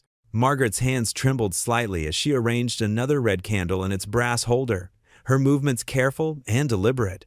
The familiar scent of beeswax and pine needles filled the air, reminders of countless Christmas services past when she'd sat alone praying for the son she'd lost. She paused to wipe her eyes with the back of her hand. The church was so quiet she could hear the soft tick of the ancient wall clock, marking time like a steady heartbeat. Outside, snow continued to fall, muffling the world in white silence. Her fingers traced the worn edge of the altar cloth, the same one she'd helped embroider years ago, back when she was newly sober and desperate to prove she could create beautiful things instead of just destroying them. The memories felt heavier today, knowing she would soon leave this place that had become her sanctuary. The creak of the heavy wooden door barely registered at first. Margaret continued her work, assuming it was Pastor John coming to check on the Christmas Eve preparations. The soft footsteps drew closer, hesitant but purposeful. "I got your letter." The voice, his voice, made her freeze. The candle in her hand wobbled precariously as she turned around. Evan stood in the aisle, snow melting on his coat shoulders. His face was flushed from the cold, but his eyes were warm and uncertain. Margaret's vision blurred with tears as she set down the candle with trembling fingers. "Evan," she whispered, hardly daring to speak louder. I was just..." "Mom," his voice cracked on the word. "Please don't go." She pressed a hand to her mouth, trying to hold back a sob. The space between them felt both vast and microscopic. 32 years of pain and loss compressed into 15 feet of church aisle. "I have to," she managed. "I keep causing trouble, making things worse for you and Lily. I never meant to, but stop." Evan took a step forward, snow dropping from his boots onto the worn carpet. "Just stop running away, please." Margaret's hands twisted together, but the CPS investigation was cleared this morning. He took another step. Pastor John helped explain everything. They understood it was just small-town gossip getting out of hand. Relief made her knees weak. She steadied herself against the altar rail, the brass cool under her palm. "Oh, thank God." "That's not why I'm here, though." Evan's voice was quiet but firm. He moved closer, close enough now that she could see the remnants of the little boy she'd lost in the plains of his face. "I read your letter." Every word. Margaret's heart thundered in her chest. She'd poured everything into those pages, her shame, her regret, her desperate love for the son she'd failed. "I meant it all," she whispered. "I know." He was only a few feet away now. "And I understand now. About addiction. About how it steals everything you love and makes you someone you're not." Tears spilled freely down Margaret's cheeks. "I was so weak." "No." Evan's own eyes glistened. "You were sick, and you got better. You rebuilt your life, found faith, helped others." He swallowed hard. "And when you saw what you thought was a child in trouble, you tried to help, even though it hurt you to do it." "I should have known it was you," she said brokenly. "A mother should always know her child." "How could you? I changed my name, ran as far as I could from the past." He gave a shaky laugh. "Maybe God had to engineer this whole mess just to get us in the same place again." Margaret's breath caught as Evan closed the final distance between them. He towered over her now, her baby boy, grown so tall and strong, despite everything. "I forgive you," he said softly. "Not just for the past, for everything. And I'm asking you to forgive me too, for being so angry, so unwilling to see how much you've changed." A sob escaped her as Evan opened his arms. She stepped into his embrace, feeling his tears dampen her hair as he held her close. Decades of pain and longing began to dissolve in that moment of grace. From somewhere above in the choir loft, voices began to rise in gentle harmony. "Silent night, holy night, all is calm, all is bright." They stood there, mother and son reunited, as the sacred melody filled the church. Through the stained glass windows, the late afternoon sun caught the falling snow, turning it to diamond dust. Margaret closed her eyes, her heart so full it felt like it might burst. "Round yon Virgin, mother and child," the choir continued softly. "Holy infant, so tender and mild." The first rays of dawn filtered through the curtains of Evan's guest room, now Margaret's room. She blinked awake, momentarily disoriented by the unfamiliar shadows on the ceiling. Then she heard it, the patter of small feet in the hallway and Lily's excited whispers. "Daddy, can we wake Grandma? Please?" "Let her sleep a little longer, sweetheart," Evan's gentle voice replied. "It's still early." Margaret's heart swelled at being called Grandma. She sat up slowly, smoothing the quilted bedspread, the same one she'd had when Evan was small. She'd brought it over yesterday when they'd helped move her essential belongings from her house next door. "I'm awake," she called out softly, and the door creaked open. Lily bounded in, already dressed in Christmas pajamas decorated with dancing reindeer. "Merry Christmas, Grandma!" Lily jumped onto the bed, her brown curls bouncing. "Daddy said we had to wait, but I heard you moving around." Margaret gathered her granddaughter into a warm hug, breathing in the sweet smell of children's shampoo and sleep. "Merry Christmas, my dear one." Evan appeared in the doorway, looking softer than usual in his worn flannel pajamas. "Sorry, Mom." She's been up since 5, watching the clock. "Mom," the words still felt new and precious between them. Margaret's eyes misted as she smiled at her son. "Don't apologize. This is perfect." She slipped on her robe and shuffled into the kitchen, where morning light spilled across the counter. The house seemed different today, warmer somehow, despite the frost patterns on the windows. Lily danced around the Christmas tree in the living room, while Margaret pulled out mixing bowls and ingredients. "Who wants Christmas pancakes?" she asked, measuring flour into a bowl. "Me."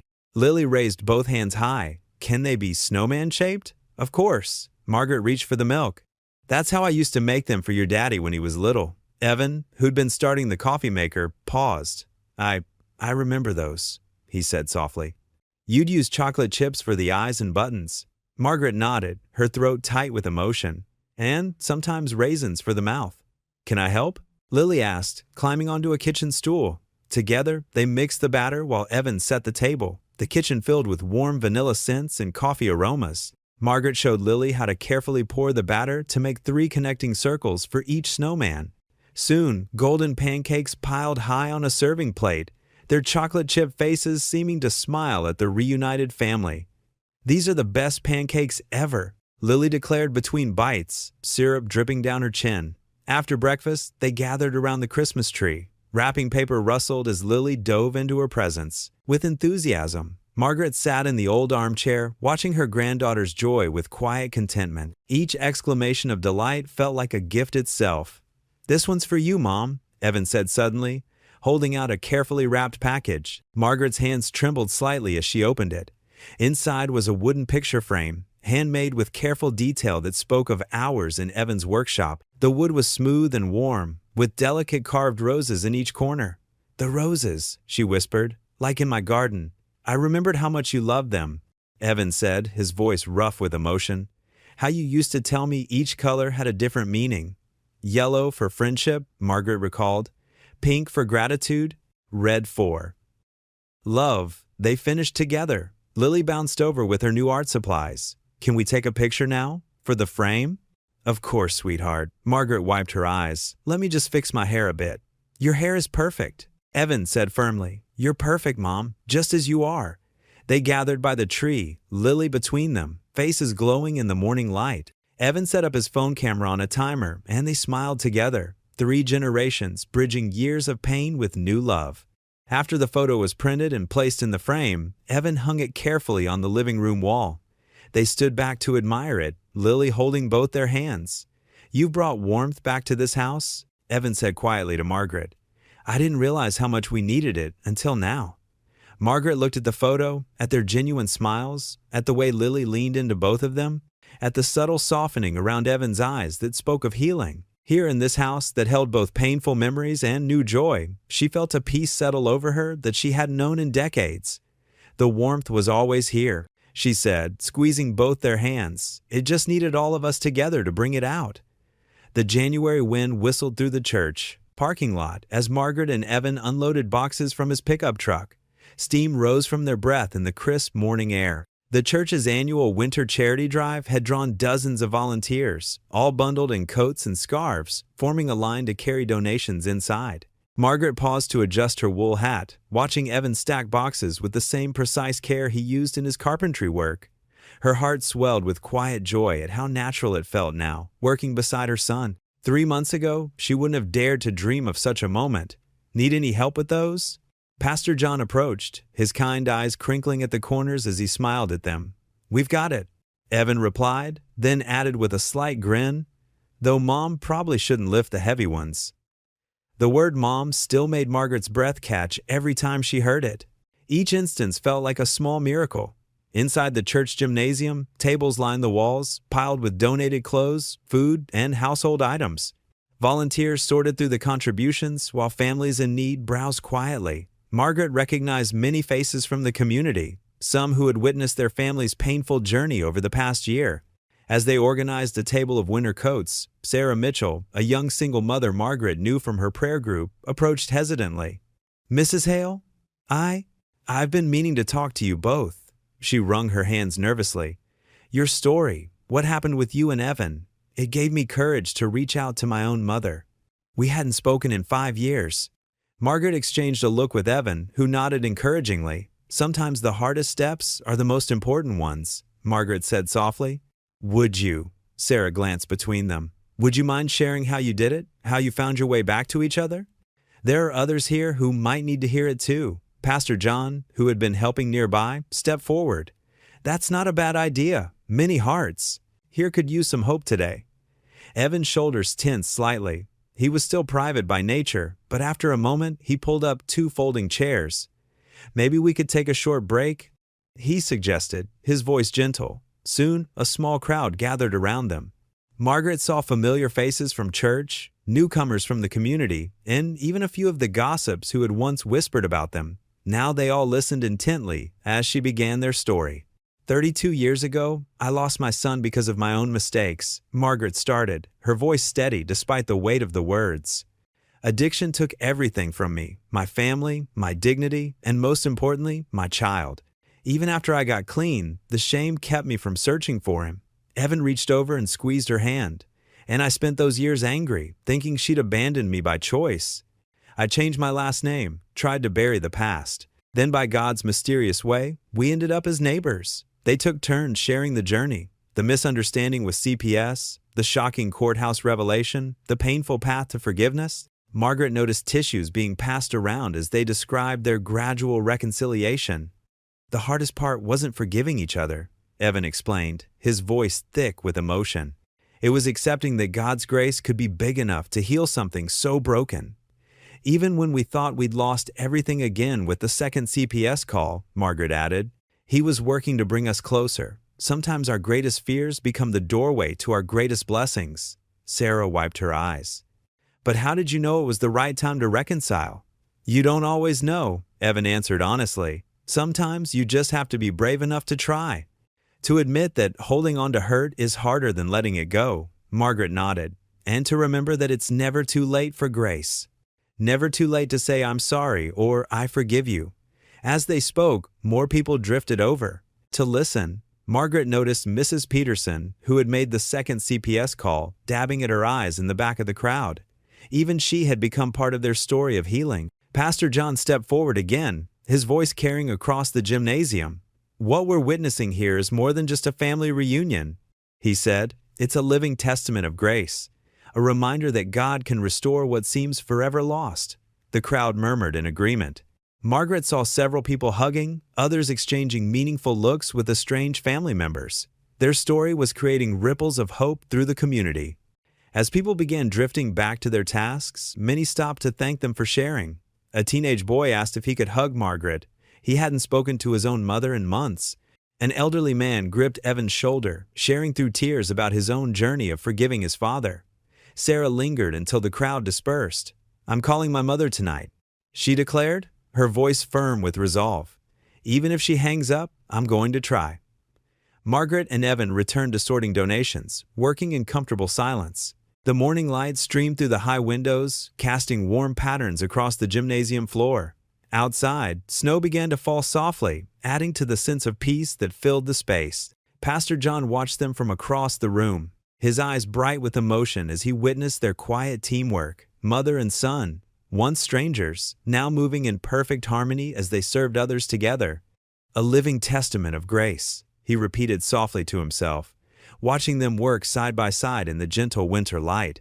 Sunlight streamed through the windows of Maplewood Elementary's gymnasium, casting warm squares of light across the polished floor. The familiar scent of floor wax and spring air drifted through the open doors as parents, grandparents, and siblings filed in, clutching programs and searching for seats on the metal folding chairs.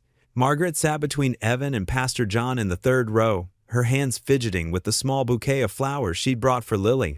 The roses, picked fresh from her garden that morning, were tied with a yellow ribbon, Lily's favorite color. "You okay, Mom?" Evan whispered, noticing her trembling hands. The word Mom still made her heart skip a beat, even after these past months of healing. She nodded, unable to speak past the lump in her throat. How different this moment was from last spring, when she'd watched her neighbors through windows and made assumptions that nearly destroyed everything. The gymnasium buzzed with excited chatter. Construction paper decorations hung from the walls, cut-out hearts and houses, stick-figure families holding hands. A banner stretched across the stage proclaimed "Our Family Stories" in wobbly children's handwriting. Mrs. Peterson, Lily's teacher, stepped onto the stage and tapped the microphone. "Good afternoon, everyone. Welcome to our second grade class presentation on what makes a family." The crowd settled into attentive silence. One by one, children took the stage. Some read poems, others showed drawings. A little boy played "You Are My Sunshine" on his recorder while his baby sister crawled across the stage, making everyone laugh. Margaret's heart pounded as she waited for Lily's turn. Evan reached over and patted her knee, a gesture so natural now it brought tears to her eyes. Pastor John smiled knowingly from her other side. "Next up, Mrs. Peterson announced, "We have Lily Carter." Lily stepped onto the stage in her best blue dress, her dark hair pulled back with matching ribbons. She carried a large piece of poster board, but Margaret couldn't quite make out what was on it. "My family's story is different," Lily began, her clear voice carrying across the gym. "Some kids have a mom and dad. Some have two moms or two dads. Some live with their grandparents." She paused, looking directly at Margaret. "I have my daddy, who works really hard and makes the best grilled cheese sandwiches." A gentle ripple of laughter moved through the audience. Evan ducked his head, smiling. "And I have my grandma Margaret. She's my second hero." Lily turned her poster around, revealing a carefully drawn picture of three people holding hands in front of a house. One tall figure, one small, and one with silver hair. Above them, written in rainbow colors, were the words, "Love fixes everything." Margaret pressed her hand to her mouth, tears spilling down her cheeks. The memory of that first drawing Lily had shown her, the one of three people that had made her cry by the fence, flooded back. But now, instead of pain, it filled her with joy. "Grandma Margaret teaches me about flowers and bakes cookies with me," Lily continued. "But the most important thing she taught me is that sometimes people make mistakes, and that's okay, because love is bigger than mistakes." The simple wisdom of a child's words struck Margaret's heart. She felt Evan's hand slip into hers, squeezing gently. "My daddy says God gives us second chances," Lily said, beaming at them both. "And sometimes he gives us second chances at having a family too. That's what happened to us. We got bigger and better because we learned how to forgive." The audience sat in rapt attention, many wiping away tears of their own. Margaret could see Mrs. Peterson dabbing at her eyes with a tissue. "So this is my family," Lily concluded, pointing to her drawing. "It's not perfect, but it's full of love. And that's what makes it just right. She gave a small curtsy, and the gymnasium erupted in applause. As Lily bounced off the stage, Margaret felt overwhelmed by a wave of gratitude so intense it took her breath away. She thought of all the nights she'd spent alone, drowning in regret, believing she'd lost her chance at family forever. She remembered the bitterness that had driven her to make that call to CPS, and how God had used even that terrible mistake to bring healing. The rest of the presentations passed in a blur. Margaret sat there, aware of Evan's strong hand holding hers, of Pastor John's supportive presence, of the blessing of being here to witness her granddaughter's moment. She thought of the scripture verse she'd read that morning, "He makes all things new." When the program ended and parents began moving toward the stage to collect their children, Lily ran straight to them. She carried her poster carefully, wanting to show them the details, how she'd drawn flowers in their yard, the cross hanging in their window, even the fence between their houses that wasn't really a divide anymore but a connection. Evan reached over and squeezed Margaret's hand again, and in that simple gesture was a world of understanding.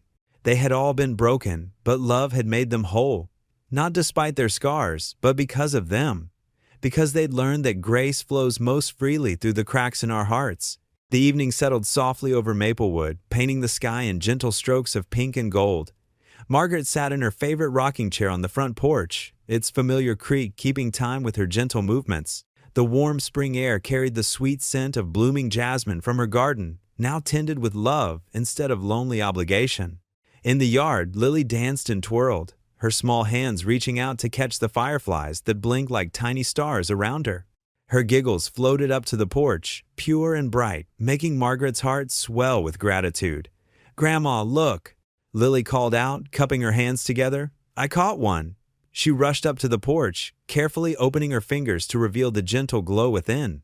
The firefly pulsed with light, then took flight, drawing a delighted gasp from the little girl. "Beautiful," Margaret said softly, reaching out to smooth Lily's wind-tousled hair. "Just like you, sweetheart." From inside the house came the sounds of Evan washing dishes, the routine domestic noise, a comfort Margaret had never expected to know again. The screen door creaked, and he stepped out, drying his hands on a dish towel. 10 more minutes, Lilybug," he called. "Then it's bath time." "Okay, Daddy." Lily bounded back down the steps, returning to her firefly chase. Evan leaned against the porch railing, sharing a warm look with his mother. The tension that had once stretched between them like a wall had melted away, replaced by something stronger: understanding, forgiveness, love. Margaret's fingers traced the worn wooden arms of her rocking chair, remembering all the nights she'd sat here alone, watching life pass by through a veil of regret. Now, those same evening hours were filled with family, with purpose, with healing. Her thoughts drifted back to that first day she'd seen Evan moving in next door. How quick she'd been to judge, to assume the worst, to think she knew better. Pride had blinded her, fear had guided her, and she'd nearly destroyed everything all over again. But God had other plans. The memory of that courthouse revelation still took her breath away. The moment she'd realized the man she'd wrongly accused was her own son, the child she'd lost to her addiction so many years ago. It seemed impossible that such pain could lead to such grace, that such a terrible mistake could open the door to redemption. Through the yard, fireflies continued their dance, reminding Margaret of tears, not the bitter ones she'd shed in darkness, but the healing ones that had fallen during reconciliation. Each small light was like a prayer answered, a moment of grace given form. "You're quiet tonight, Mom," Evan said, using the word that still felt like a miracle every time she heard it. "Just thinking," she replied, smiling up at him, "about how the Lord works in ways we can't imagine." He nodded, understanding in his eyes. They talked about it often during their late-night conversations. How the very system that had separated them had brought them back together. How her mistake had led to healing deeper than either could have dreamed possible. Lily's voice rang out again. "Daddy, Grandma, look at all of them." She spun in circles, arms outstretched, surrounded by fireflies that seemed to dance with her joy. The sight brought tears to Margaret's eyes, happy tears, grateful tears. She remembered the day she'd written that goodbye letter, believing she needed to remove herself from their lives. How close she'd come to running away again, thinking she was protecting them. But God had known better. Through Lily's innocent hands delivering that letter, through Evan's forgiveness, through countless small moments of grace, A new story had been written. The evening light was fading now, the fireflies glowing brighter in the growing dusk. Lily's yawns were becoming more frequent, her dance slowing. Soon she'd be tucked into bed, after prayers and stories and kisses goodnight, the simple rituals that had once seemed forever lost to Margaret. "Time to come in, sweetheart," Evan called, and Lily trudged up the steps, tired but happy. She paused to kiss Margaret's cheek. "Good night, Grandma. I love you." "I love you too, precious girl," Margaret whispered, her heart full. As Evan led Lily inside, Margaret remained in her rocker, watching the last colors fade from the sky. The fireflies continued their gentle display, like stars brought down to earth, reminding her of all the light that could shine through darkness. She thought about the journey, from addiction to recovery, from loss to redemption, from judgment to grace. How many times she'd thought her story was over, only to find it was just beginning again. How many times she'd felt broken, only to discover that breaking was sometimes the path to becoming whole. The truth settled over her like a warm blanket, bringing peace she'd never known before. Looking out over the yard where fireflies still danced, Margaret whispered softly into the evening air. "Sometimes God breaks us in the same place twice, not to punish us, but to make sure the healing reaches all the way through." What would you do if you were in their place? Comment your answer below and let's see how you'd rewrite the ending. If you enjoyed the story of Evan Carter, I handpicked the next story that you will enjoy. Please don't miss this one. Click here to watch it.